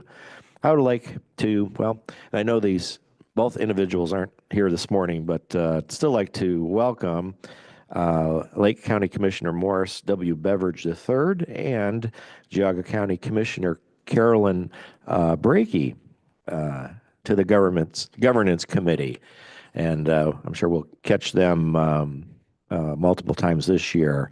Also, I want to introduce alternate for Morris Beveridge, Morgan McIntosh, and he's here this morning from Lake County. And I know Morgan is a Concord Township trustee, and I just saw Morgan down at the OTA conference convention in Columbus end of January. So welcome, Morgan, and very good.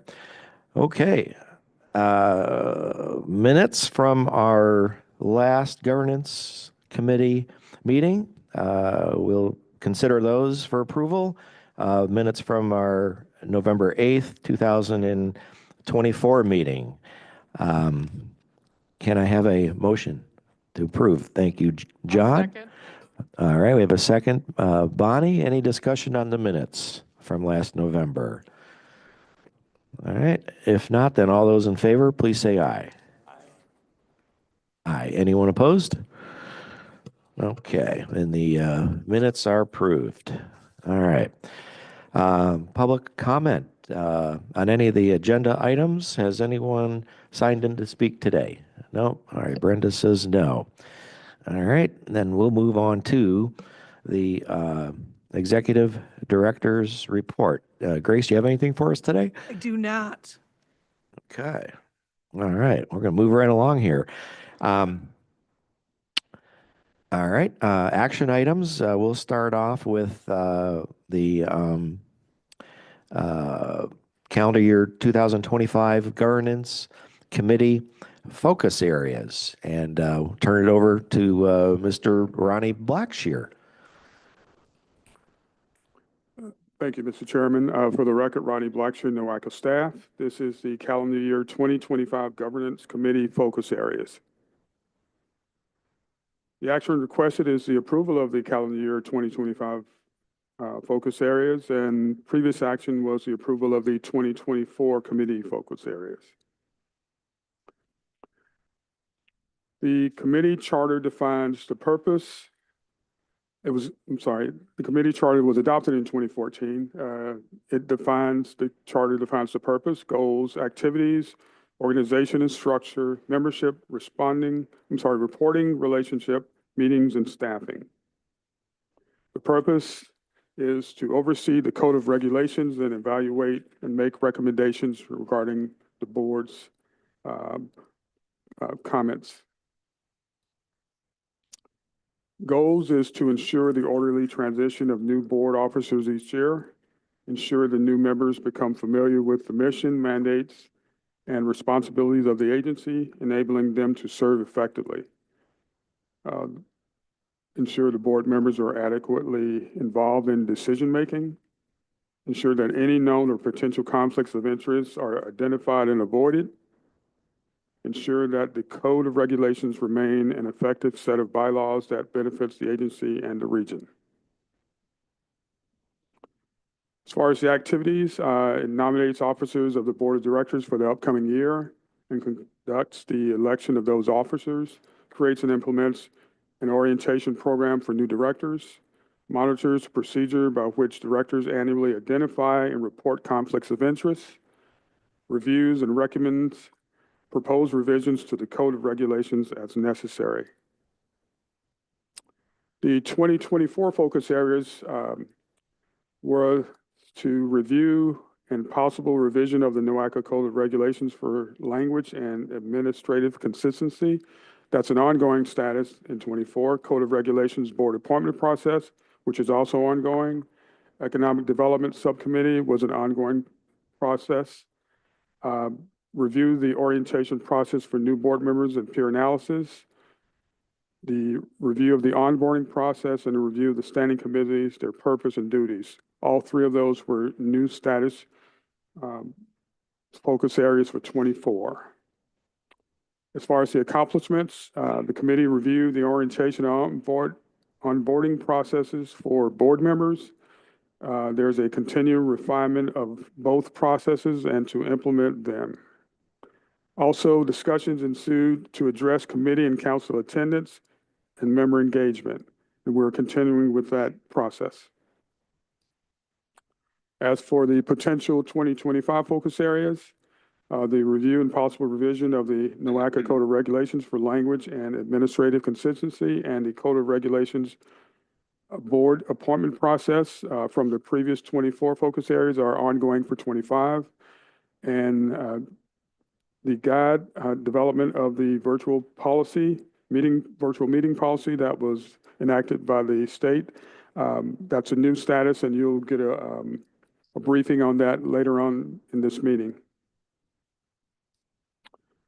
As far as the next steps, based on the committee's input, if there are additional focus areas that you want to address, and meeting agendas and materials will be created to accomplish the identified focus areas. The action is the approval of the calendar year 2025 committee focus areas with any additional ones that you want to add, and I'll stand for any questions. Okay, very good. Thank you, Ronnie. Any questions for Ronnie from his presentation? Pretty straightforward. Okay. All right, then if we don't have any questions, then can I have a motion to approve? All right, thank you, James. Can I have a second, please? Thank you, John. Any further discussion? All right. If not, then all those in favor, please say aye. Aye. Anyone opposed? No. Okay. Then the motion passes. Thank you. Okay. Next, we'll move on to the Code of Regulations revision, Geauga County membership, and Grace and Liz Barlick. You're going to take this one for us? Yes, good morning. The board membership is set by the NOACA Code of Regulations, and each county has a base of 3 members to encompass their commissioners, and then from there it is population based. So at this time, Geauga County only has 3 members, the commissioners. They have been asking for some time for a county engineer to be a board member. At one point, they'd asked for a 4th member, but the 4th member is not possible. So we have a different solution for them. And I'd like to turn it over to Liz to go through the details. Good morning, Liz Barlick, Associate Director of Executive Affairs. So today the action we're requesting is to recommend this item to the Executive Committee for placement as a presentation item on the March 2025 Board of Directors agenda, and then as an action item on the June 2025 Board of Directors agenda. And that action is an amendment to Geauga County's membership in section 4.2 of the NOACA Code of Regulations. The Code of Regulations also sets up this procedure of notice at a regular meeting followed by action at that next regular meeting. So as Director Galucci explained, our Board of Directors membership is determined by our Code of Regulations, specifically Article 4, Section 4.2. It lists all of the members for the 5 counties and the city of Cleveland, as well as the regional authorities and ODOT. So the proposed amendment would be to make one of the county commissioner seats that Geauga County has. They only have the 3 base commissioner seats, and designate that for the county engineer. So this is the underlined portion you're seeing being the amendment. And just for comparison, we do have some existing examples of this in our code. For Lorain County, they have 7 seats. One of them is a county commissioner designated for the county engineer. Medina County, I think, has 5 seats. 2 of the county commissioner seats are designated for municipal representative and a township representative. And then because this is an amendment to Article 4 of our code, Article 9 of the code requires written ratification by each county for changes in membership. So assuming this is approved by the board at our June meeting, we would then need approval of all 5 counties to make the change. So again, the action is to recommend this item to the executive committee for placement as a presentation item on the March Board of Directors agenda, and then as an action item on the June Board of Directors agenda, which is amending Geauga County's membership in Section 4.2 of the NOACA Code of Regulations. Okay, very good. Thank you, Liz. Thank you, Grace. Any comments or questions? Yes, Bonnie? Thank you. Question on the slide before, why does the designation have to be county engineer or county commissioner, parentheses, county engineer? Why can't it just be county engineer? We have it structured that way for other counties as well, such as Lorain, also Medina, where positions may be initially the 3 allocated as the minimum, and then so we're identifying the 3 that are the minimum, and then that they have chosen or agreed to have that position, the county engineer. I guess best way to say it, it's precedent. It's the way it's in the code. Thank you. And then a comment on my part.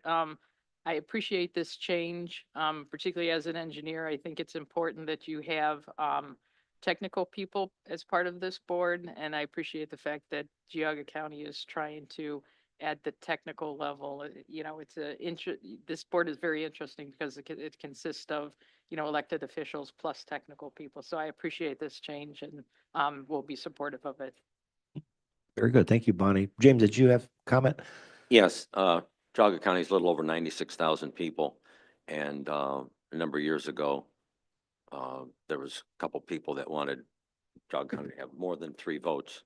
And for us to get the 4th vote, we'd have to have like 125,000 more people in Geauga County, which would be very difficult because it's so rural and everything else. But with this, you know, being proposed, the 2 commissioners and engineer, exactly, that we need somebody with technical information and a real engineer on the board. And then there'd be 2 other commissioners left. And if we wanted to open it up to have a full view of Geauga County, one of the commissioners could possibly ask a township trustee to step in as an alternate. So it gives us a little bit more flexibility and have a true showing of Geauga County. So thank you. Yep, very good. All right, thank you, James. Any other thoughts, comments on this one? Okay. We have our motion in front of us, and the chair will entertain a motion here. All right, thank you, John. Can I have a second, please? I'll second. Thank you, Bonnie. Seconds. Any further discussion on the item? All right, if not, then all those in favor, please say aye. Aye. Aye. Anyone opposed? No. Okay. The motion passes. Thank you. All right. We're going to move on to some discussion items here. And the first one we'll take is the virtual meeting policy. Liz Barlick, you're going to take this one for us? Good morning Okay. again. It's still, yeah, we're still morning. All right, so this item is, we're not requesting action at this point, although we likely will in the future, but right now it's just for information and discussion. So at the very end of the legislative session last year, House Bill 257 was passed. This authorizes certain public bodies, inclusive of the NOACA board, to meet virtually. It, again, was enacted by the 135th General Assembly, so the previous legislative session, the effective date being 90 days after the governor have signed it, which would be April 9th of this year. And it allows those public bodies to hold and attend meetings virtually, providing certain conditions are met. So the primary condition being that there has to be an adopted policy until a policy adopted before those virtual meetings can be held. So here are a few of the items listed in the legislation that have to be addressed within the policy regarding notification. We must provide public notice at least 72 hours in advance, which we do now with our regular procedure. Members who intend to attend virtually must provide at least 48 hours notice in advance. Regarding public access, we must provide the public access to the virtual meetings, i.e. live streaming, which we do now. The public must be able to observe and hear discussion of all members, and you must establish a means to permit public comment. Regarding voting procedure, all votes must be by roll call vote unless there is a motion for unanimous consent and the motion is not objected to. And then there are instances where you cannot meet virtually, and that would be if the meeting involves a vote to approve a major non-routine expenditure or significant hiring decision, and that would be defined within the policy. And then upon request of 10% of the members, or two if there is less than 20 members, to have an agenda item heard in person. So right now, OARC, the Ohio Association of Regional Councils, is working on a draft policy, which we expect to have next month, that we can base ours on if this is something that you all as the governance committee and then the board is interested in moving forward with. I will say the way this policy is, or excuse me, this legislation is written is a little unclear, at least for me, in terms of how a hybrid situation might work. If we have some people in person and some people attending virtually, you know, does allowing public comment at the in-person meeting meet the requirement? So these are all things we're asking you to consider where it would be appropriate and applicable for us to use here at NOACA. And then once we have something, if you're all interested in adopting this, we'll draft a policy that then would have to be approved by the board.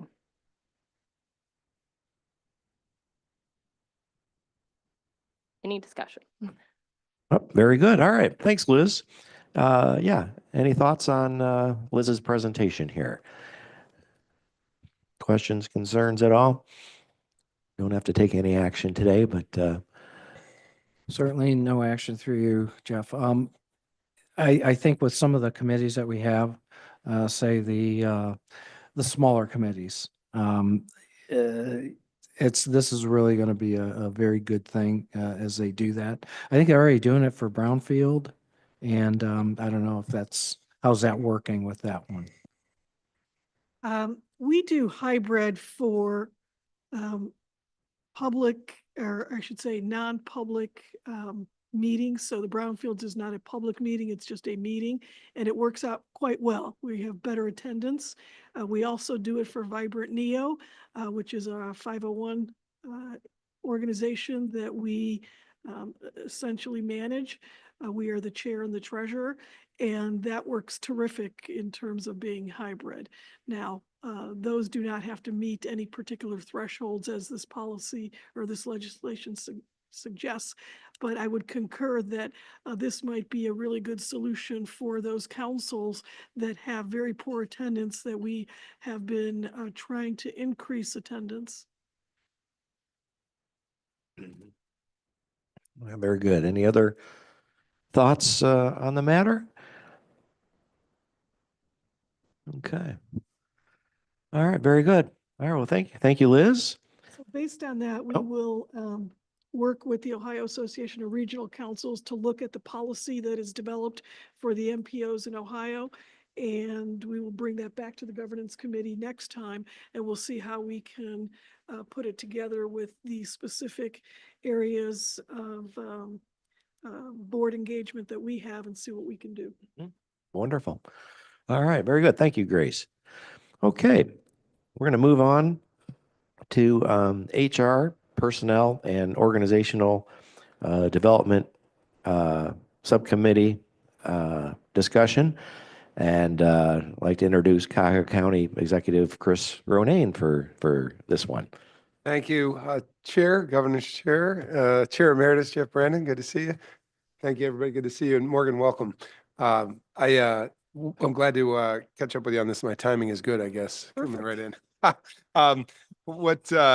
Yeah, could not have been better. I did, and thank you. I did want to come by governance before our executive committee today, and just give you guys a 360 view of what we've been doing with the HR Personnel Organizational Development Subcommittee.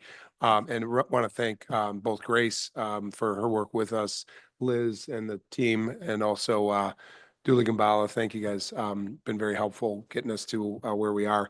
What we have put together is a subcommittee of the executive committee, a committee called Human Resources, Personnel, and Organizational Development. And it pretty much, as a title, long as it is, pretty much depicts what it is and what the action items will be. The members come from all of our counties.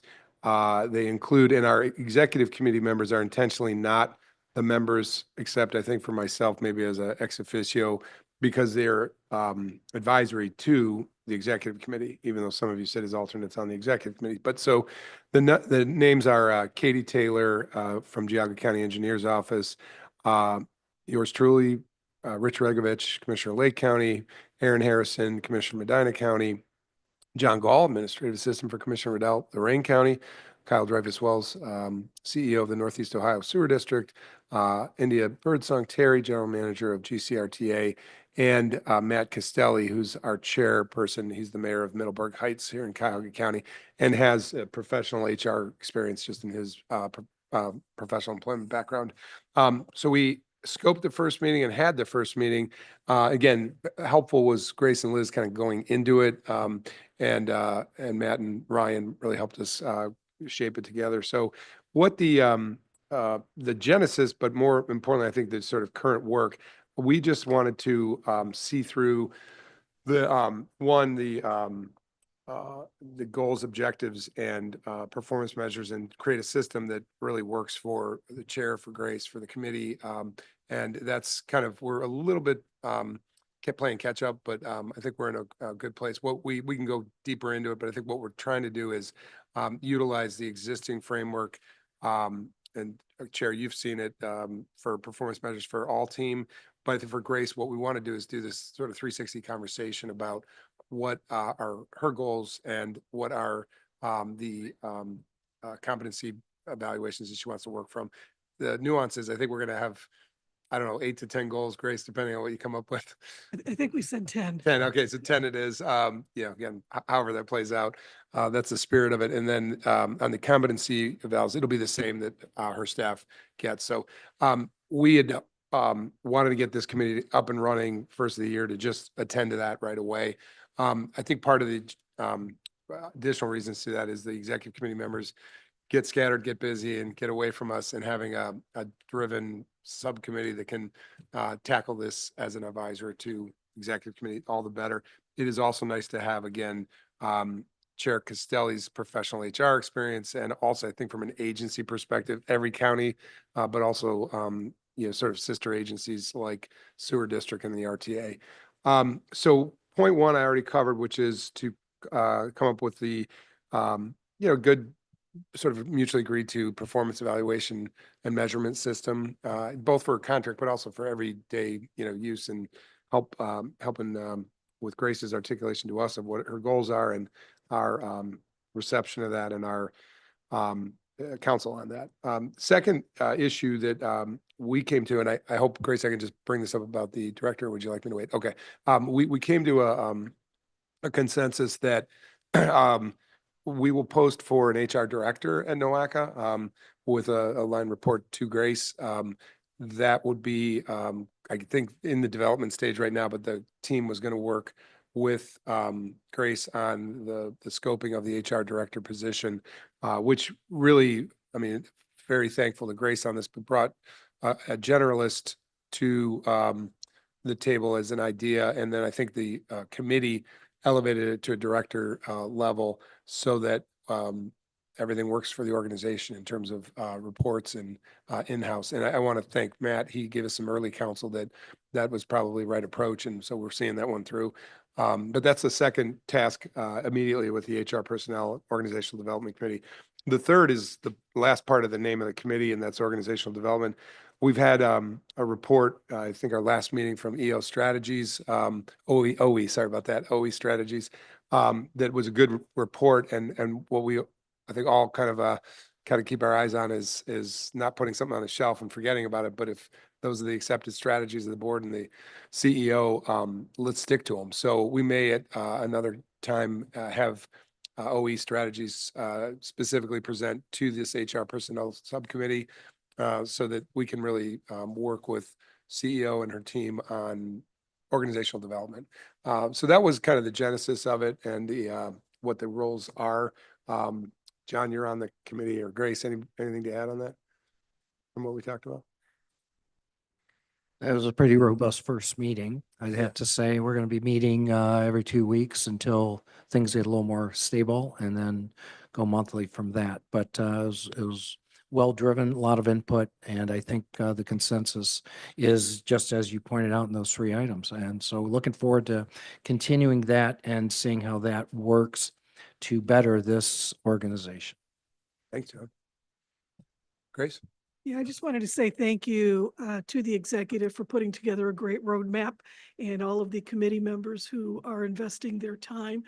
I am very excited about the subcommittee and looking forward to working with them. It was a Mutual. great first meeting. Yeah, it really was. And thanks to everybody. And again, we're looking forward. I think the early rapid clip is to make sure that we're meeting the board side of the objectives of getting the goals ironed out for measurement with Grace. So it was good pace so far out of the year. Sounds like, so you're meeting every other week then, every 2 Just to weeks start, for yeah. now? Just to start. And then I think we're going to Okay. try to sync to a quarterly calendar. When did this start then? Last week. Last It's Tuesday. been Okay. a long week. Gotcha. It's Tuesday, sorry. Okay. Is it this Okay. week or last week? All right. This week, long week, Tuesday. Okay. Very good. All right. Excellent. Good work. All right. Thanks for organizing all that. Do that to get there. So thanks, Chair. Okay. Hey, Appreciate it. very good. All right. Any other thoughts, comments regarding the executive's presentation here? Okay. All right. Excellent. All right. Thank you.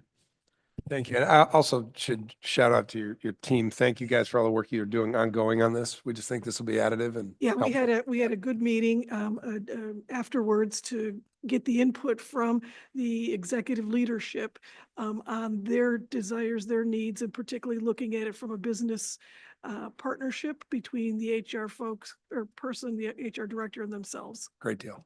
Thank you. Okay. Very good.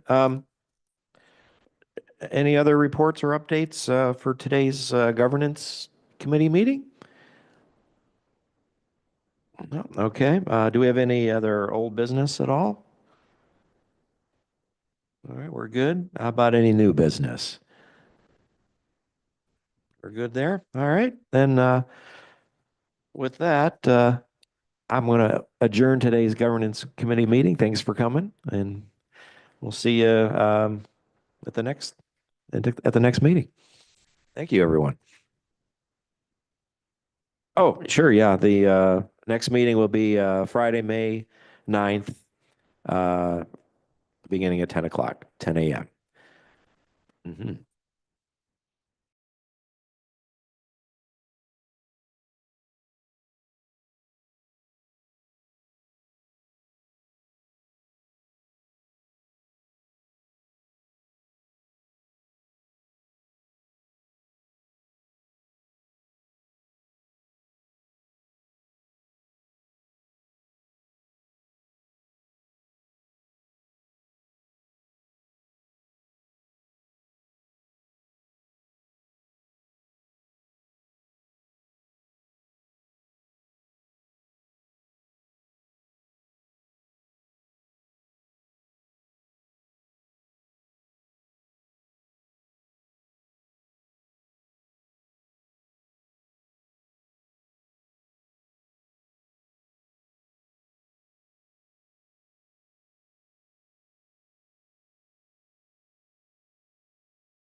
I pledge allegiance to the flag of the United States of America, and to the republic for which it stands, one nation, under God, indivisible, with liberty and justice for all.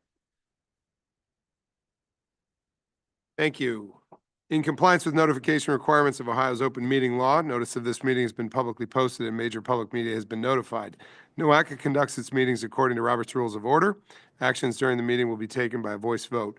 If any member feels the need to abstain from any of the votes due to a conflict of interest, he or she should state their intention to abstain when the matter is introduced by the chair for presentation for the record. Subsequently, that member shall not participate in any discussion of the matter for which a conflict exists. According to Robert's Rules of Order, absence from a meeting does not require a member to abstain from voting on the minutes. If the member still wishes to abstain, he or she should state their intention for the record. For the benefit of our guests, from the public, and the recording of this meeting, please be sure to speak into the microphone. The microphones can be turned on and off using the gray button at the top of them. They are on when the light is blue. I'd like to welcome, I think, our two new members, Morgan McIntosh, welcome from Lake County.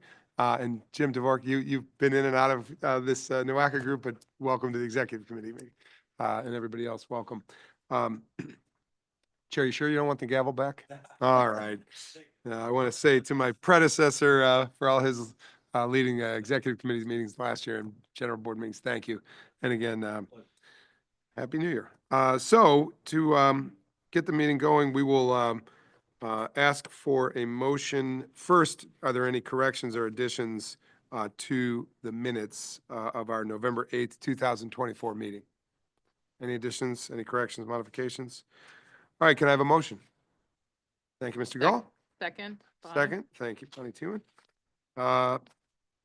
Any commentary? We're good? All in favor? Any opposed? All right, motion is approved, and thank you much. So we also have minutes from the January 24th special meetings. Any corrections or additions to the minutes of the January 24th special meeting? All right, can I have a motion to approve? Thank you, John. Can I have a second? Second. Thank you, Bonnie. All in favor? Aye. Aye. Any opposed? All right, the motion is approved. Public comments. Has anyone signed in to speak? No one has signed in to speak. There being none, we'll move on to the next agenda item. Is there an executive director's report? Yes, there is. Good morning, everyone. Good to see you. Legislative and funding issues is of prime importance to us at this point in time. As you know, there have been executive orders, court orders regarding federal funding, and we are funded primarily by federal funds. And so there's ongoing, I guess the full extent of the impact is unclear. And so that ambiguity puts us at risk, particularly for our EV charging program, which is $15 million, and then DEI and climate programs that we are undertaking. We are specifically also concerned about discretionary grant opportunities. There's been revised criteria, and funding has been reduced for the RAISE program, which is now called BUILD, and PROTECT has been entirely removed from the grants.gov's website. We were anticipating, based on our IIJA strategy, that we would be applying for the CHEERS program here in Northeast Ohio. So just wanting to put this out there that it is still very unclear what the impact will be, but we are monitoring the situation. And as I have stated before, from an operating budget perspective, we do have enough reserves to carry us 4 to 6 months should there be any freeze on our operating funds, which right now there are not. But just being concerned. The largest risk is the $15 million for the EV charging stations. We do have an agreement with FHWA, so that is in our favor, but really not sure where we'll end up with that. We are scheduled to go to DC March 4th through the 6th, so the County executive, our board president, will be going along with myself and the director of government affairs.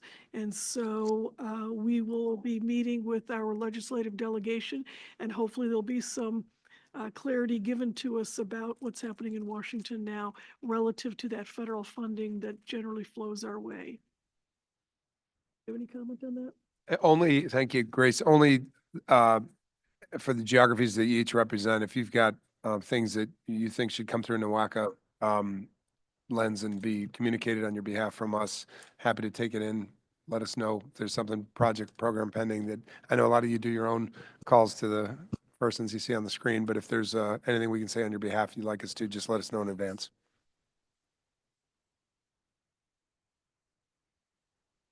We have our section 5310, which is the enhanced mobility for seniors and individuals with disabilities project solicitation. So this program provides support for transportation providers who coordinate transportation for seniors and those with disabilities. We have $2 million available. The applications open today and are due April 11th. And we will be hosting a webinar with some details at that website. And so just wanting to put that out there. This is a very important program. I know it's only $2 million, which oftentimes seems very small in comparison to the $60 to $70 million that we are able to grant each year. However, it really affects a lot of people in the region, and therefore we want to make sure that it gets its due recognition. Climate pollution reduction grants were supposed to open next week. We received $1 million from the US EPA for this program. And of that $1 million, 100,000 is for NOACA. 300,000 is for the 4 counties outside of Cuyahoga County, and 600,000 is for Cleveland and Cuyahoga County. Those are some proportional distributions. Cleveland and Cuyahoga County already have plans to spend their dollars, and so the $300,000 that are for the 4 outer counties, we were going to be doing a solicitation to see what and how the funds are going to be best prioritized. We're sort of at a point of discussion as to whether or not we should continue to move forward. We brought this up in the Finance and Audit Committee again this morning. There was some discussion about going ahead and keeping it moving. You know, our first inclination is the funds are not going to be spent right now. This is a solicitation that would be due by April 14th. By the time we evaluated them and awarded them, it would probably be the end of summer or early fall. So we would have more certainty around what's happening. Right now, the US EPA has not given us any kind of order to cease, nor have they given us any kind of cancellation to our grant. So we do have a contract with them in place, and we're suggesting that we continue honoring that contract and moving forward until we are specifically canceled or told otherwise. And then certainly if we don't have an answer by the time these are awarded, we could put these on pause. But we would continue the process if the executive committee would support that. That's it for my executive director's report. Thank you, Grace. Any questions? Bonnie? Chair. Grace, in regard to the EV station project that you have, what percentage of that is completed? So we have 2 EV charging station programs. The one that is under jeopardy is the CFI. And that particular one, we have $0 spent. So we do have an agreement in place with Federal Highway to spend the dollars, but we have not yet even bid it. So 0. So it is all in jeopardy. And the other EV charging station is not at risk? No, it's under CMAQ dollars, which at this point in time is not at risk. Okay, thank you. And that one, we've spent more than 50%, perhaps closer to 60% of the funds. John? Yes, Executive Director. With the CPRG, for those people who are going to apply, will you also send notice with that, that there's some turmoil in Washington We that did may put a affect that, and so they would know that ahead of time before applying. We did put a caveat in there, in the NOFO, the Notice of Funding Opportunity, that it is dependent on the availability of federal funding, but perhaps we should augment that statement with a little bit more background and context. The proverbial fine print. Yes. Anybody else? All right, seeing none, we'll roll on to, thanks, Grace. We'll roll on to, I think, the Executive Committee actions, starting with the State Fiscal Year 26 Overall Work Plan, OWP and budget. And I just asked Grace if you could explain for our newest comers what the OWP is. Yeah, Maybe so, you got that in there. yeah, the OWP is the Overall Work Program, and the Overall Work Program represents our staff work plan and budget for each year. Many of you at the local government level, it's simply your operating budget. You have an operating budget and a capital budget. Our capital budget is the TIP. The operating budget is the OWP. It is equivalent to a unified planning work program, which it was what it is called standard at USDOT. And it is developed in consideration with the goals of NOACA and the board's strategic direction. And with that, I do want to take the opportunity to thank the overall NOACA staff for all of the work that they do. We have a lot of excellent outputs coming from NOACA, and the staff are responsible for those. And so the OWP is the time when we really put that work plan together. And so I do want to, again, acknowledge the efforts of staff and thank them for it. I specifically also want to acknowledge Ronnie Blackshear and Deb Wardell, who are the staff persons at NOACA, who are responsible for putting together the OWP. And those of you who go through a budgeting process yourself know that it's a heavy lift. And with that, I'll turn it over to Ronnie Blackshear, our Deputy Director for Policy and Compliance, who will discuss the OWP portion of the plan. Thank you, Ms. Galucci. For the record, Ronnie Blackshear with NOACA staff. And the action requested is that the Executive Committee place the item on the Board of Directors agenda for the March 2025 meeting. And that the item is the approval of the NOACA State Fiscal Year 2026 Overall Work Program and Budget. Previous action was the approval of the State 2025 OWP that was approved in March of 24 and amended in September of 2024. As a background, the OWP is a federally required document. It's developed annually. It represents NOACA's budget and guide for transportation, environment, and economic development planning work. It includes detailed descriptions of tasks, work elements, and a summary of the budget used to fund those planning activities.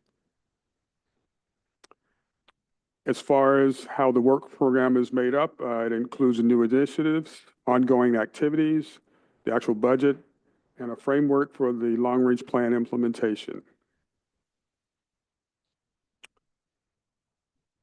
Every year, the work program development begins in between August and December of that year. We work on the draft of the OWP and budget. For this particular year, February 14, right now, our Finance and Audit Review Committee reviewed the draft OWP budget section. March 7th is the draft due date to ODOT, FTA, and FHWA. And we will be bringing a final draft to the board on March 14th of this year. And the final document that will be approved by the board and needs to be submitted to ODOT, FTA, and FHWA, and that is May 9th. As far as the work program activities, it's made up of the 7 divisions, including the executive, programming, strategic and environmental planning, transportation planning and engineering, public affairs, administrative services, and finance.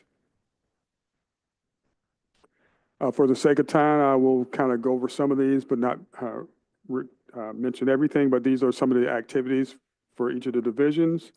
For the executive divisions, provide overall administration, management, and strategic leadership of the organization. government relations, manage and maintain the Comprehensive Economic Development Strategy, or SEDS, the board, committee, and council support. For the programming division, manage the state fiscal year 26 or 29 TIP and the LEC Scenic Byway, monitor capital programs performance measures, complete the regional electric vehicle charging stations program, submit an annual completion report,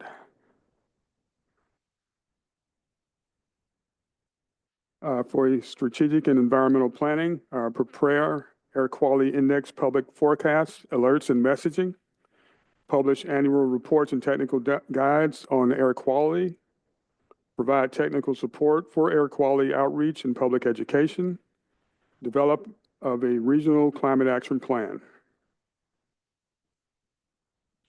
Continuing with the strategic and environmental planning, coordinate with Ohio EPA on work to reduce nutrient pollution, incorporate critical sewer area data into the water quality planning, continue developing and managing NOACA performance measures and targets, continue managing and maintaining the Brownfields Revolving Loan Fund.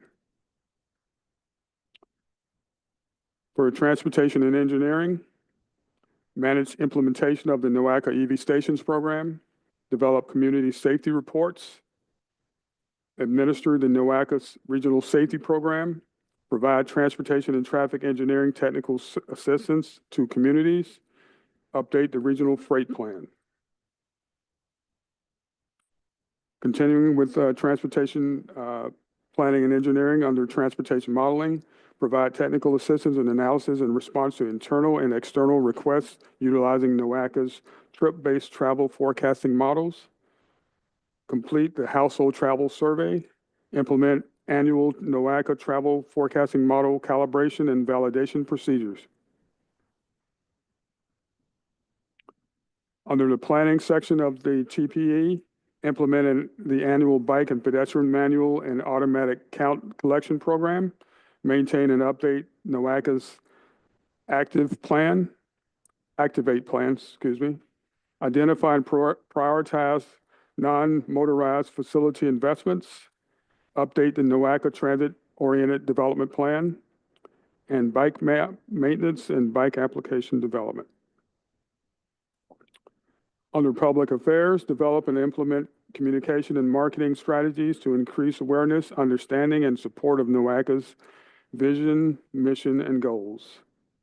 Develop and implement external communication strategies to promote partnerships, build consensus, and foster inclusiveness in the decision-making process. Plan, development, and implement a public affairs agenda and priorities that articulate and advocate NOACA's regional planning and policy development goals. Under administrative services, the provision of building, reception, and clerical and general administration services in support of agency-wide operations, provision of information technology services, including end-user support, secure computing, and maintenance of system network and applications, facilitate management, including maintenance, repair, and improvement of building structure and component systems, coordination of services that support daily occupancy, and administration of procedures and policies related to building use. Under finance, oversee financial management, receipts, payments, and reports, and accounting for all local grant and other revenue sources, oversee development and management of the OWP budget, facilitate annual audit of NOACA's financial statements. And at this point, I'll turn it over to Deb Wardell.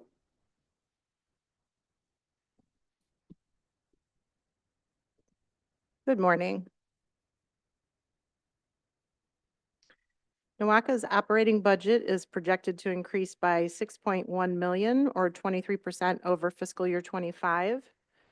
The pass-through budget is showing a slight decrease from last year's budget at a total of 9.2 million. The standard budget assumptions have remained unchanged, with authorization of 47 staff members and a possible 3% total merit increase for staff members, and a 4.5% healthcare, health insurance increase over the first 6 months of 2026, fiscal year 26. In order to fund the operating budget for fiscal year 26, revenue sources have also increased by over $6 million over fiscal year 25. Federal funds have increased by 18%, going from 75 to 93%. Taking a closer look at the breakdown of the federal grant sources, the largest contributor in fiscal year 25 was CPG grant at 74%, until the CFI grant was added to the budget late in fiscal year 25. The CPG source has been reduced to 20% of the federal funds for fiscal year 26 due to the expected receipt of the funding for phase 2 of NOACA's EV charging station program and the use of CRISA funds for the Irishtown Bend project. Consequently, capital expenditures account for 67% of the fiscal year 26 budget. Salaries are the second highest category at 13%.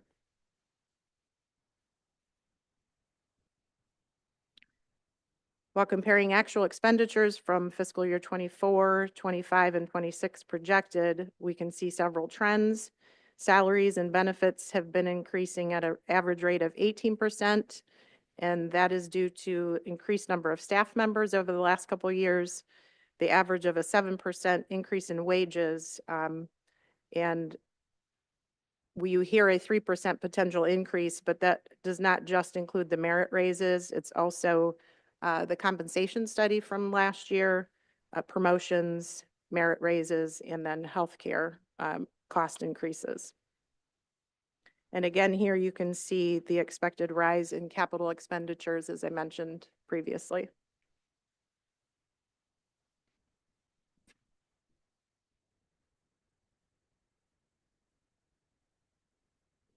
Okay, the next step is the public review, which has began this February. State fiscal year OWP and budget draft, again, is due to ODOT and federal agencies on March 7th. And NOACA's board will take action on the OWP and budget at their March 14th meeting. The action is to request that the executive committee place the approval of the state fiscal year 2026 OWP on its agenda. And I'll stand for any questions you have. Okay, any questions for Ronnie, Deborah, Grace? This was, as I understand, approved by finance this morning, and we have an action before you. Without further question, can I have a motion to approve? Thank you, Bonnie. Do I have a second? Thank you, Jeff. Any discussion? Just one discussion from the Finance Committee. There's that discrepancy of the 4% and 3% on the document, so. Right, I think the way Deb had answered that this morning is it's not really a discrepancy. It's when you look at the increase from budget to budget, there was not that original 4% increase associated with the compensation study. So that's what that represents, that for a merit pool, the merit pool is in fact 3%. So both of those are correct numbers, just representing two different things, but closely related. Okay, any further question on that or any other questions? All right, we have a motion, a second. So I'll call a question. All in favor? Any opposed? All right, the motion's approved. And thank you. I think we'll go to regional strategy.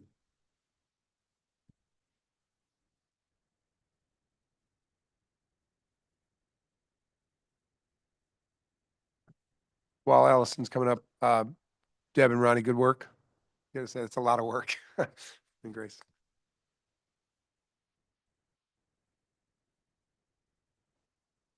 All right, good afternoon. Thank you. For those of you who don't know me, I'm Allison Ball. I'm grants coordinator here at NOACA. And today we are we are requesting that the executive committee place a regional strategy for coordinating funding opportunities, also called the strategy, for state fiscal year 2025 third quarter updates on the Board of Directors March meeting agenda. The previous action was approval of the state fiscal year 2025 second quarter updates at the December board meeting. So, NOACA board first adopted this strategy in March of 2023 and subsequently adopted the guidance for updating this strategy in June of 2023. This guidance provides a structure yet flexible process for updates and offers equitable practices in implementing the strategy. So NOACA developed the strategy based on federal guidance that regions prioritize their capital needs and develop a project pipeline. And as you know, the strategy is updated quarterly and vetted through NOACA's committee process. On January 15th, NOACA hosted a virtual stakeholder workshop to review the strategy and the programs and looking at the final 2 years of the strategy. So communities propose updates to the strategy by submitting the update forms available on the Funding and Resources webpage on NOACA's website. And if an update is necessary between the quarterly updates, NOACA will implement consistent with Resolution 2023-032, which approved the guidance. So in addition to the proposed projects, as you guys already discussed, there's been a lot of changes to the funding opportunities. And this isn't just because of the transition to a new administration, but funding opportunities may change to align with the new administrative priorities. But throughout the IIJA, the grant timelines varied widely from projected timelines. Multiple funding years were solicited at the same time, and grant opportunities have either been split into multiple NOFOs or combined into one NOFO. The updates, as we're tracking them, we will put the updates on our website, on the Funding and Resources webpage, and we have been reaching out to the sponsors directly if they're in the strategy. So some of the updates, Director Gallucci already covered this morning, the bottom two, the change in raise and the closing of the Protect NOFO.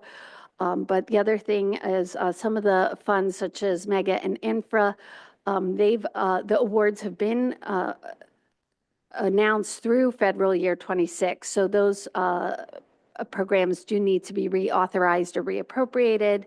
And U.S. Department of Transportation is tracking the states that are meeting the statutory requirements, and they have listed Ohio as meeting the requirements for the Bridge Investment Program.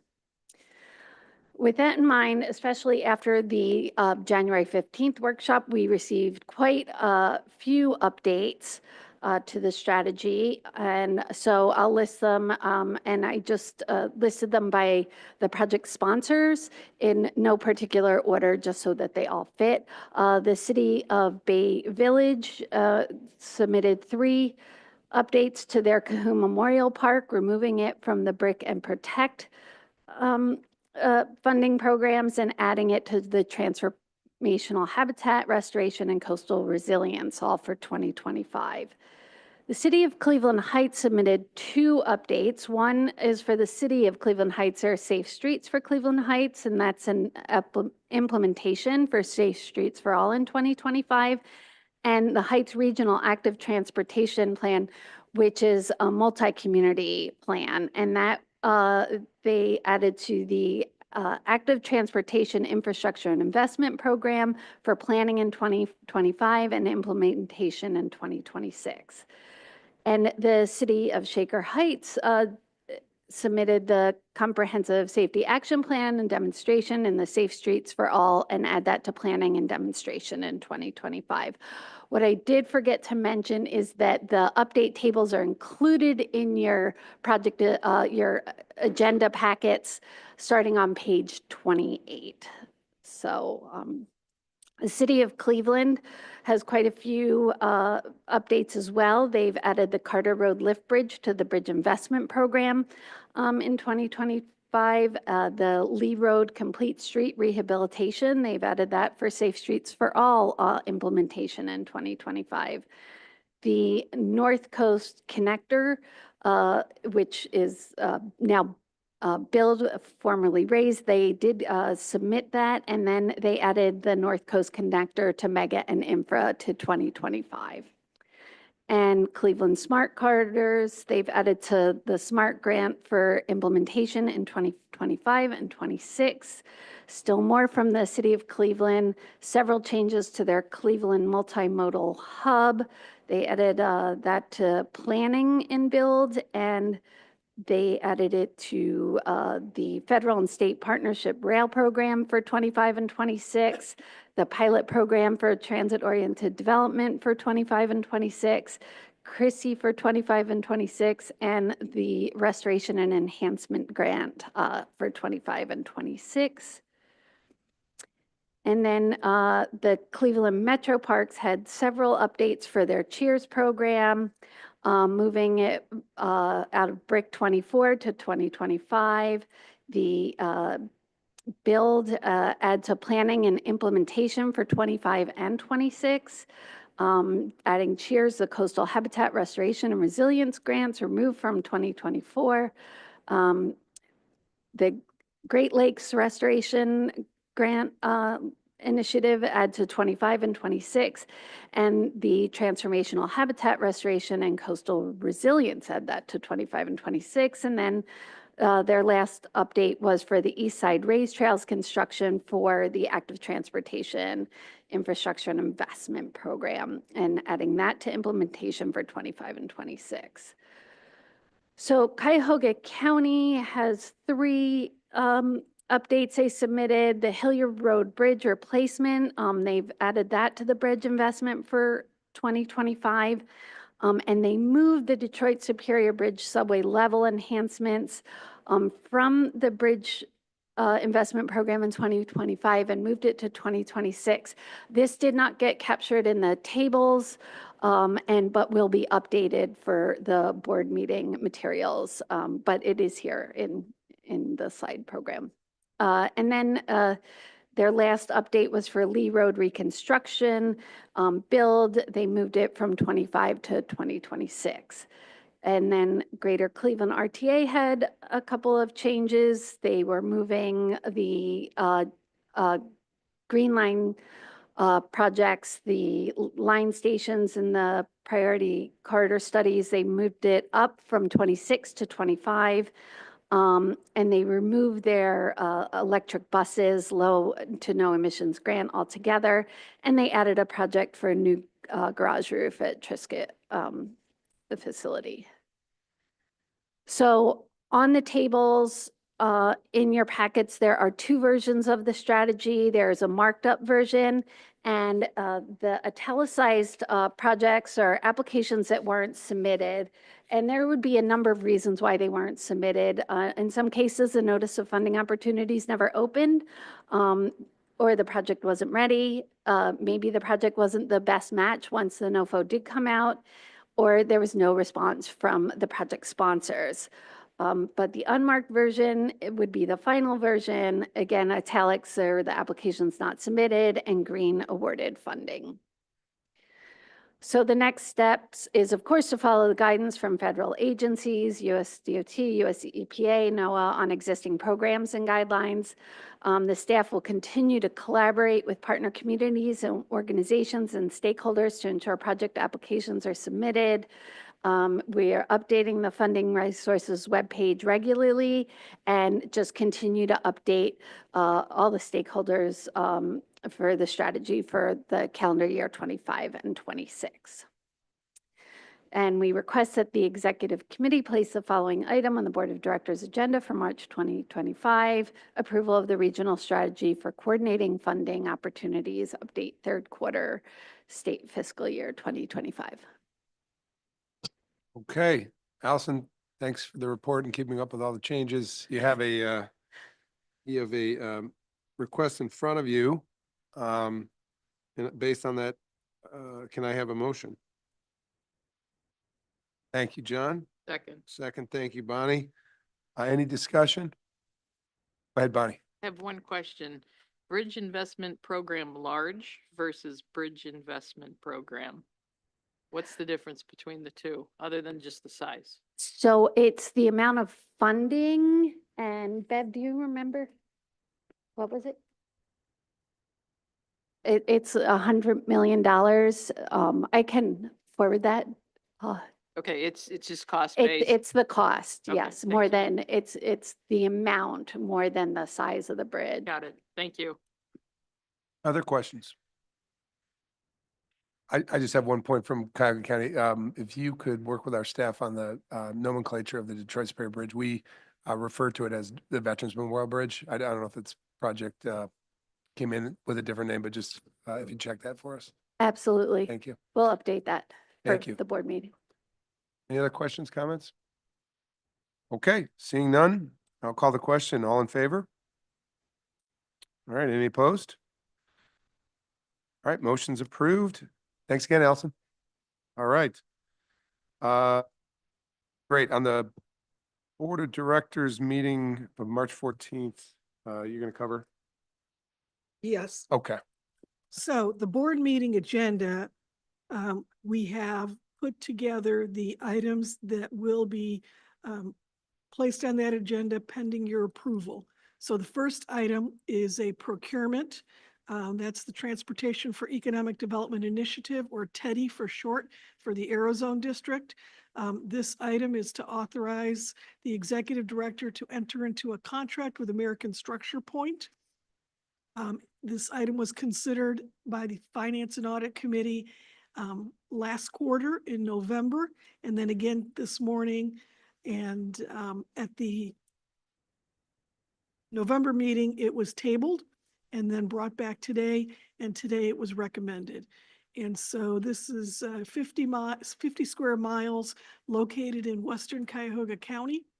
The district anchors include the Cleveland Hopkins Airport, NASA Glenn Research Center, the old Ford plant site, the IX Center, and many others. The 8 municipalities that are included as part of the Aerozone are in front of you. The study goes to provide guidelines for improving and leveraging local and regional multimodal transportation systems to incentivize development and foster long-term economic growth. Financial impact is it is a project of $414,748. It will take 18 months to complete the study, and it is sourced through our regular OCPG planning funds. Any questions? Just a note, during the Finance Committee meeting, it was quite a conversation that was had, and I don't believe that was a unanimous vote. Very good point. Yes. Although it passed this morning, it was not a unanimous vote. The discussion was very robust, and the discussion centered around the potential move of the Browns to Brook Park, which is one of the main communities that the Aerozone encompasses. And so there was a lot of question around what the impact was and who would pay for traffic studies. Any other questions or comments? Grace, just for point of clarity, we're voting on this item? You're voting to put it on the agenda for the board. Okay, that's what I wanted to make sure I was clear on. Thank you. Yeah, and then the board will vote on it next month. Next item is the Nowaka Building Mural Project, another procurement. This is to enter into a contract with the artist, not to exceed $100,000. This item was also reviewed by the Finance and Audit Committee at their meeting this morning. And similar to the last one, although it passed, it was not unanimous. There was also a robust discussion centering around the cost. This, in terms of the background, this mural is part of the Net Zero Cool project. It is the installation of green infrastructure and educational signage on the Nowaka building. The mural was part of that original net zero cool project that was brought to the board back in 2019. At that time, the total project cost was estimated at $900,000, and it was a phased-in approach based on the availability of funds. At this time, we have completed one major piece, and that was with contractor F Buddy that the NOACA board approved in December of 2019 that really had to do with the greening of the roof and the water collection in the parking lot. The call for artists was issued June 28th to July 19th. The outreach was done to arts organizations in all 5 of the counties. We directly contacted 32 mural artists, which demonstrates that there was a significant amount of outreach. We gave them guidelines that it should express and illustrate NOACA's mission and explore the themes of multimodal transportation, infrastructure, air quality, and water quality in the context of quality of life, being very much aligned with our vision statement. This is a picture of the mural that the artist has developed for NOACA. This is what it would look like on the building.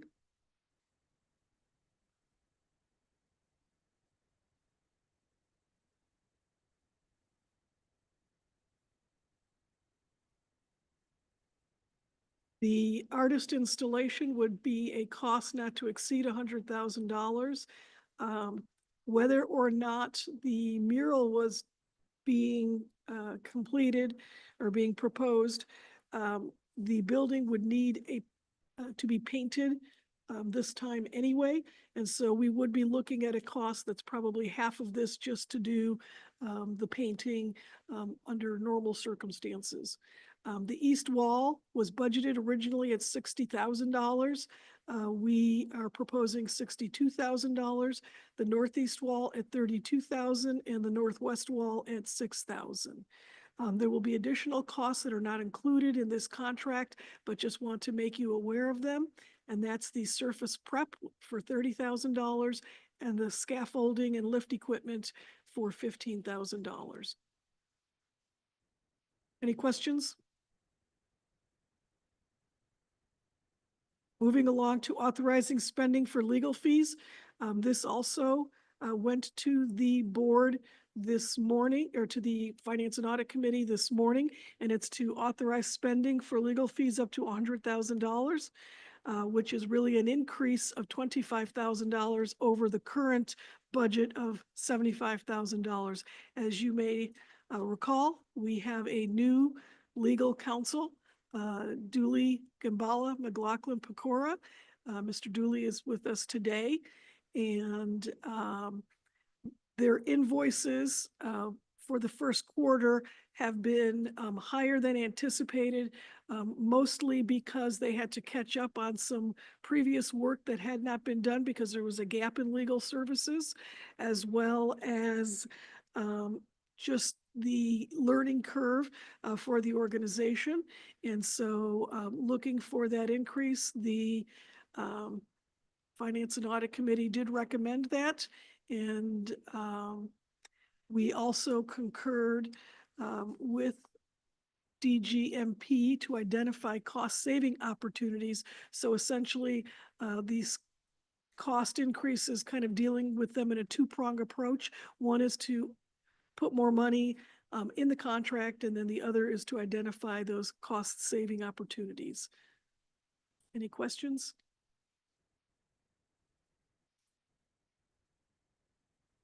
Questions? Yeah, just as we have these bucketed between finance and audit and planning and programming policy, there's a lot of this. So if we wanted to take a pause and address any questions or comments on the Finance and Audit Committee matters that Grace just brought before you. All right, I make two comments. One specific to the Arizona District. from Cuyahoga County's perspective, we're in support of this. Teddy, just want to communicate our interest in the exploration of the 178 acres adjacent the airport in Brook Park that's been discussed for the Browns to explore a multitude of land use opportunities and appropriate infrastructure alignment according to a multitude of uses. We're looking as a community to what's the highest and best use. The second thing I want to just say is a new chair and transitioning with Chair Brandon, Julie Gambala, DGMP, has really served us well in these most recent weeks and months that they've joined on. There has been, as Grace mentioned, more work just that has we put upon them, and they've really, in my opinion, just wanted to share with the board, have risen to the occasion. And we did have a chance to catch up with Matt just before this meeting, and we will find ways to identify cost savings, but we may not see him as present at every subcommittee and committee meeting, but we're going to see him at all of our board meetings. So been doing a great job and picked up a lot of work in the last quarter. So thank you. That's all I have on that. And any other comments or questions? All right, then we'll go to the Planning and Program Committee portion. Director, I'm sorry. Please, I'm sorry. sorry, a John. little bit late on the blue Yep. light. So just want to mention too, we did have the two items that did not receive an unanimous vote. As far as the Teddy, that was something I fully support. I just want you to know that. And because of the surrounding communities are also going to be represented in this Teddy. I believe that the economic growth of this area is so important, and to move ahead with this, because we've been lagging for the last 3 months since we tabled this, it's time to move ahead. The time is now. Let's grow the community. The item on the procurement of the mural, there was that discussion. And, my comments were that as I look through my whole list of people we represent, the townships throughout, that at this time, I just can't see, and I would have a hard time to really defend the spending of public money for something that they provided money here for, to do something like that. And so that will be, when we do take the vote, it'll be that item. Okay, for me, that'll be a no. Okay, and to that point, I should have said at the outset that our action items could be taken separate and acted individually upon. So when we get to that point, we can do that. All right. Any other questions on that portion? Okay, we'll go to planning and programming. Planning and program, we have our standard third quarter PPRs, project planning reviews. These projects were presented to the councils and recommended by the Transportation Subcommittee as well as the Planning and Programming Committee. The projects that we have in front of you at this time are not requesting NOACA funds, but still need to be approved by NOACA. And those are enhancements to Franklin Boulevard in Cleveland, the North Coast Connector in Cleveland, the Cuyahoga IR 90, Interstate 90, from East 9th to Carnegie Avenue. That's an ODOT project. The previous two were the City of Cleveland and the Cleveland Metro Parks. Also, we have a number of transit projects that are also not requesting NOACA funds, but need to be approved by NOACA. The majority of them are bus improvements, either buses themselves or bus stop improvements. There is also a workforce feasibility study and a transfer center in Willowick. So there's both GCRTA in Cuyahoga County and Lake Tran in Lake County represented on this action. Any questions? Okay. Okay, moving on then to the third quarter plan and tip amendments. Again, this is a standard and routine item, comes before you every quarter and has been recommended by the Transportation Subcommittee and the Planning and Programming Committee. We previously reviewed these under the item 6E, so I don't need to repeat them. But there are some additional projects that were again, programmed without NOACA funds, but need to be approved by NOACA. And they are projects from ODOT, Cleveland Metro Parks, and GCRTA, including White House Crossing Bridge in Garfield Heights, the Cleveland East Side Trails, the Warrensville Van Aken Comfort Station, and a bus replacement program.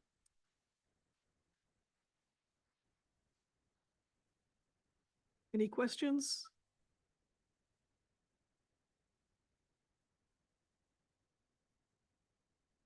Okay, next item is the Transportation Improvement Program, or the TIP, as we call it. The TIP was, and this is the 2026 to 2029 TIP. We are asking for this to be placed on the March 2025 agenda. The last time we had action on a TIP was 2 years ago, because it is updated every 2 years, and that was action number 2024-057. Actually, no, I'm sorry. That was the case, but action 2024-057 was an action we took last year, which provided funding to projects that are NOACA funded projects. So there are two components to the TIP. One component are NOACA's projects. So we annually get $60 to $70 million a year, and we allocate those amongst projects. And then there are a number of projects that are not NOACA funded, but need to be approved by NOACA, as demonstrated in the previous items. What is the TIP? It's a listing of transportation projects that would be implemented over the next 4-year period. It is the implementation arm of the long-range plan, recognizing that the long-range plan is usually a 20-year minimum. In fact, ours is 25 years at this point. It is historically developed, as I mentioned, every 2 years and coordinated with the statewide Transportation Improvement Program, referred to as the STIP. So it contains NOACA and ODOT funded projects, as well as RTA, public transit projects funded through the FTA. The TIP is in effect from July 1st, 2025. So that would be the new state fiscal year through June 30th, 2029.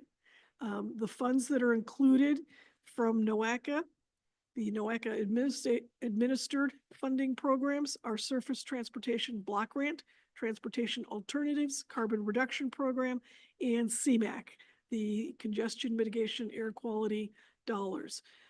There are also federal programs that ODOT sponsors, and I mentioned public transit agencies and other government projects. The projects in terms of counties, the 4-year TIP has 73% of the funding in Cuyahoga County. Lorraine, 5%, Medina, 5%, Geauga, 3%, and then Lake at 14%. The improvement types, nearly 81% of it is maintaining current infrastructure. 19.3% is enhancing current infrastructure, and less than 0.1% is to expand for new infrastructure. When we look at the highway type projects, we have roadways at 41%, bridges at 43%, pedestrian bicycle at 7%, and other enhancement projects at 9%. So looking at this, more than 84% of the projects are roads and bridges. The TIP transit projects by project type are represented by the rail infrastructure at 50%, revenue vehicles, which are bus replacements, at 19%, equipment and operations support at 19%, and facility improvements at 12%. So we will present the draft TIP to the board on March 14th if it is approved today. It will be used for the 30-day STIP-TIP public involvement period, which would be March 11th through April 11th. The public review draft will address USDOT and ODOT comments. It will include all required components and reflect updated project information. If there are any significant comments from the public involvement period, we would then have to present it to the Planning and Programming Committee on April 11th and reflect those in the final document that is submitted to USDOT for approval. We also will be having public open houses for the TIP. We coordinate those with ODOT offices, District 3 and 12. We will have 8 open houses at various locations, and they're scheduled from March 19th to April 3rd. Financing. There's approximately $2 billion in federal highway funded capital and operating projects and programs, and approximately $1.42 billion in FTA funded capital and operating projects and programs. Draft tip, again, will be submitted to ODOT by April 30th and will represent the state fiscal years from 25 through 29. Any questions?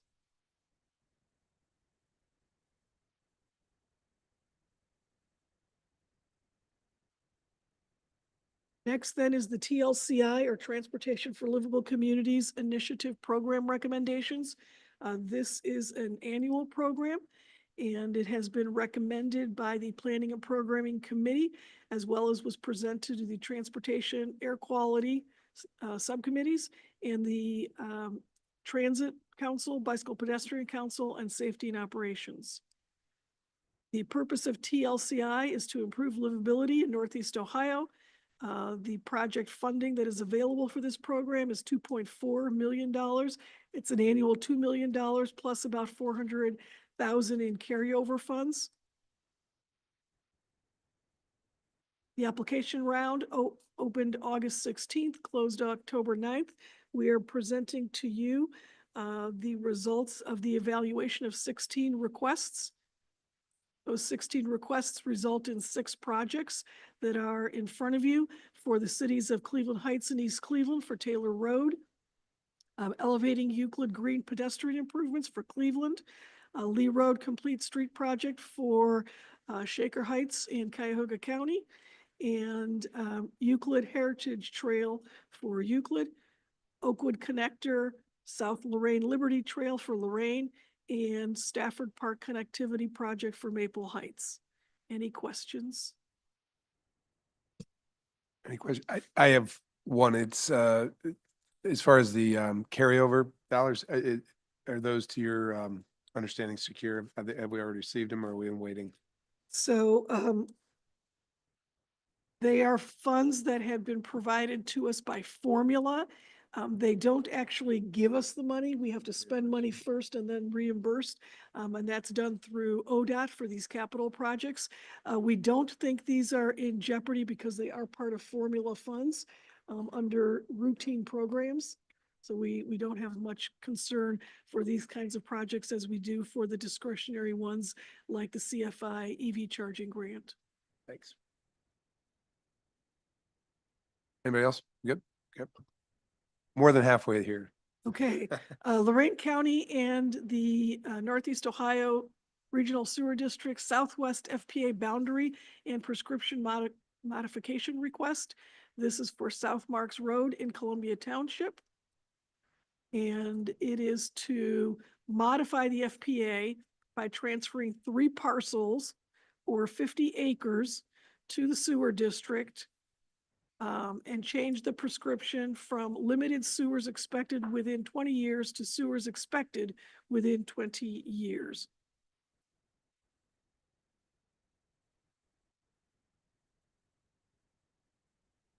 So it's going from Lorraine County FPA to the Southwest Northeast Ohio Regional Sewer District. To the maps. This is part of a development with Polte Homes. Questions? Just one item on that, Grace. If you look at background justification for current action that we were presented, it does say State Route 28 and it should say State Route 82, which is Royalton Road. Oh, 28 to 82. Yes, it was a obvious typo. Thank you for bringing that to our attention. A dyslexic kind of a error. Yeah, there is no state. Is there a State Road 28? Not up here. Next is the Bedford Heights FPA boundary modification request. This is going from no facility planning area within the village of Orange to a facility planning area. So it's to modify the no FPA boundary in the village of Orange by transferring 5 parcels or 46 acres to the Bedford Heights FPA. And this is south of Harvard Road and east of Orange Place.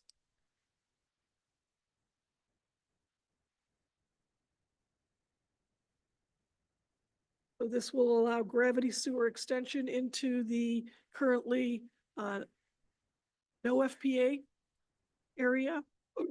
And this is for a proposed senior living and commercial development south of Harvard Road and east of Orange Place. Questions? Next is the Regional Van Pool Program Policy Amendment. This item is simply to change language in the policy. Previous action included the approval of the policy and the funding. This item was taken to Transit Council, Transportation Subcommittee, and Planning and Programming. The Van Pool Program, its mission is to provide alternative transportation options for connecting residents to employers, promote competitive transportation costs, reduce travel time, improve air quality, and increase social equity and economic vitality. I've never seen anyone have so much fun driving. You need to get into a van pool. All right, exactly. Must be the new way. There was one time I saw another picture of this. So this was it was a TV show where it was Murphy Brown, where they were ride sharing into Washington, DC, and they looked like they were having a lot of fun too. NOACA covers 50 to 80% of the van pool cost. We are at this point being consistent with federal CMAQ and FHW regulations. We have additional funding available from the base. The base is 50%, and then you can get 15 more for vehicles that are at full capacity, and then 15% more based on equity criteria, which would take you to the 80%. Due to the Federal Employee Transportation Subsidy Program, NOACA staff is recommending that our program no longer register individuals who are eligible for that federal subsidy, which would include the VA's hospital. So it's not that they would no longer have van pools, they would just no longer have van pools with our program because they have eligibility with a different program. They are currently enrolled at NOACA's van pool program. We're going to allow them to continue and let them fulfill their 3-year subsidy. So it's really, we just would not accept any new employees from the federal government that are eligible for that federal subsidy. Should the federal subsidy at the federal level be eliminated, then they would be eligible. So the language would be federal employees eligible for Federal Employee Transportation Subsidy Program are not eligible for the NOACA van pool program. Questions or comments? All kidding aside about that riding, we should probably be remiss if we didn't mention it's Ohio Public Transit Week. It is Ohio Public Transit Week. And I will say, just having ridden the bus twice to work this week, I ran into an old high school friend I never would have seen and a work colleague who we got some work done on the way. So Wow. you never know. That's You never know. terrific. All right. Any questions on any of this? All right. Lead by example. Hey, I like that. it was a good ride. Thank you, RTA. Was it the 55? 55. Okay. Northeast Ohio Travel Survey Final Report. This is just a presentation item to be made to the board, so we are asking for your authorization to include it on the agenda for presentation. And this would be the Decennial Regional Household Travel Survey. We provided some background to the Planning and Programming Committee at its last meeting. And we're currently working on finalizing that report, and the information that comes from the survey is used for many purposes, but specifically for calibrating and validating the travel forecasting model. County distributions, this is what it looked like in terms of responses. So we had hoped for Cuyahoga to be at least at 61.1%, got a little bit better than that.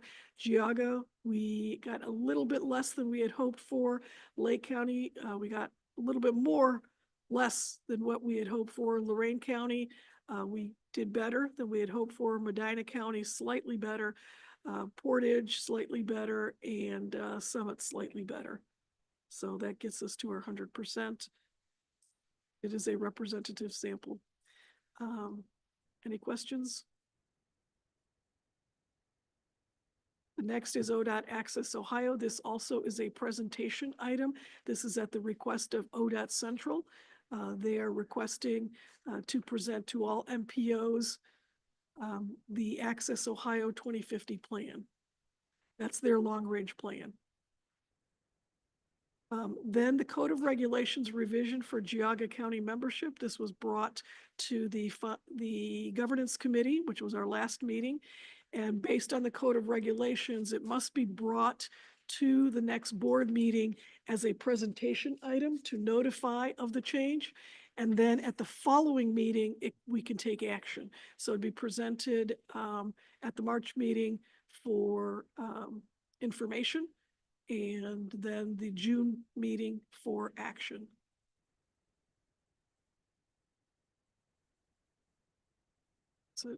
So that takes us to the end of the agenda. Yes. Thank you, Grace, for a lot of information, and the team out there for getting us through this expeditiously, but it's important, all the items on here.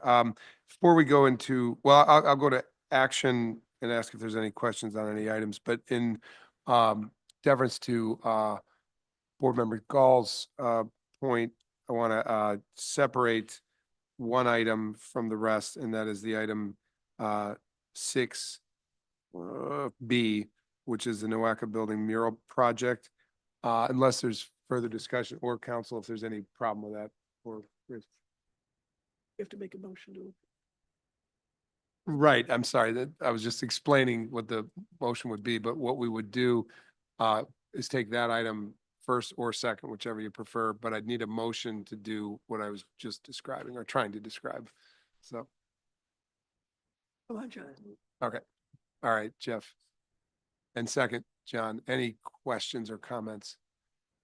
I would comment that the nature of what we're voting on in both cases is to place items on the agenda at the executive committee meeting. So for all the items we've seen, our vote is as simple as to place or not place items on the agenda for the full board's consideration March meeting. Okay, so there is a motion and a second to separate out item 6B from the rest of the bundled items, unless there's any other separate items you want to take up separately. I'm going to ask for any other comments or questions on that. Okay, I'm going to call the question on separating it out. We've had the motion, we've had the second, and we've now had discussion.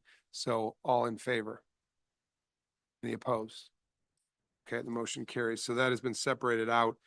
Can I take the bundled items first, and then we'll come back to the other item? Is there any other item that anybody wants to separate out? Okay. Again, so the board has heard the information regarding Finance and Audit Committee, Planning and Programming, Policy, presentation items. There were no External Affairs or Governance Committee items, but these are all items that have come through committee to be placed on the March 14th, 2025 board meeting. For those bundled items, excluding item 6B, could I have a motion? I'll make that motion. Okay, thank you, Bonnie. And a second from John.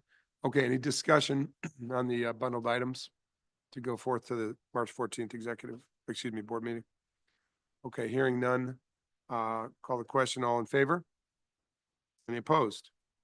Okay, motion carries for the agenda March 14th. And then on the separated item, again, the motion and second and approved to separate out item 6B. That's a procurement item for Nowaka Building Mural Project. Does anybody need to see that part of the presentation again?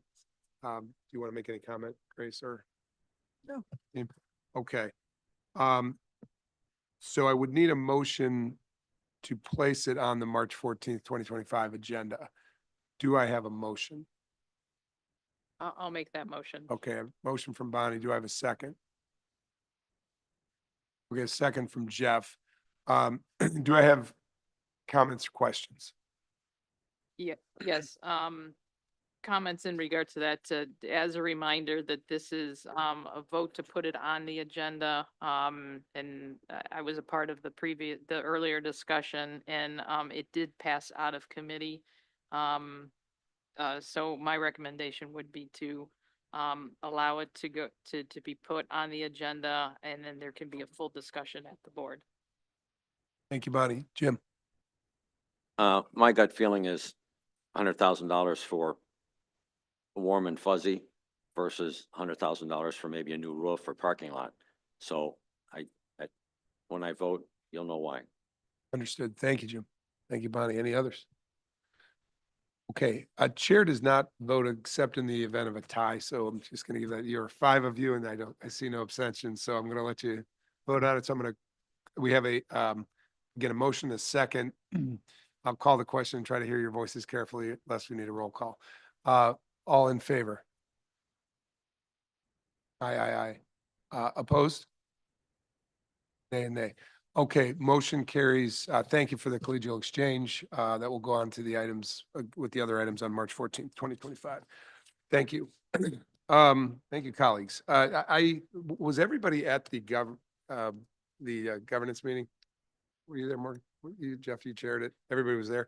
Okay, Jim, you were there. So very briefly, mostly just for the record then, I'm gonna, my task here was to explain the HR Personnel and Organizational Development Committee Subcommittee. I'll just explain it quickly because the board members know about it, but for the record, NOACA board has the discretion and chair's discretion with the chair of the executive committee's discretion to call forth a subcommittee at any time.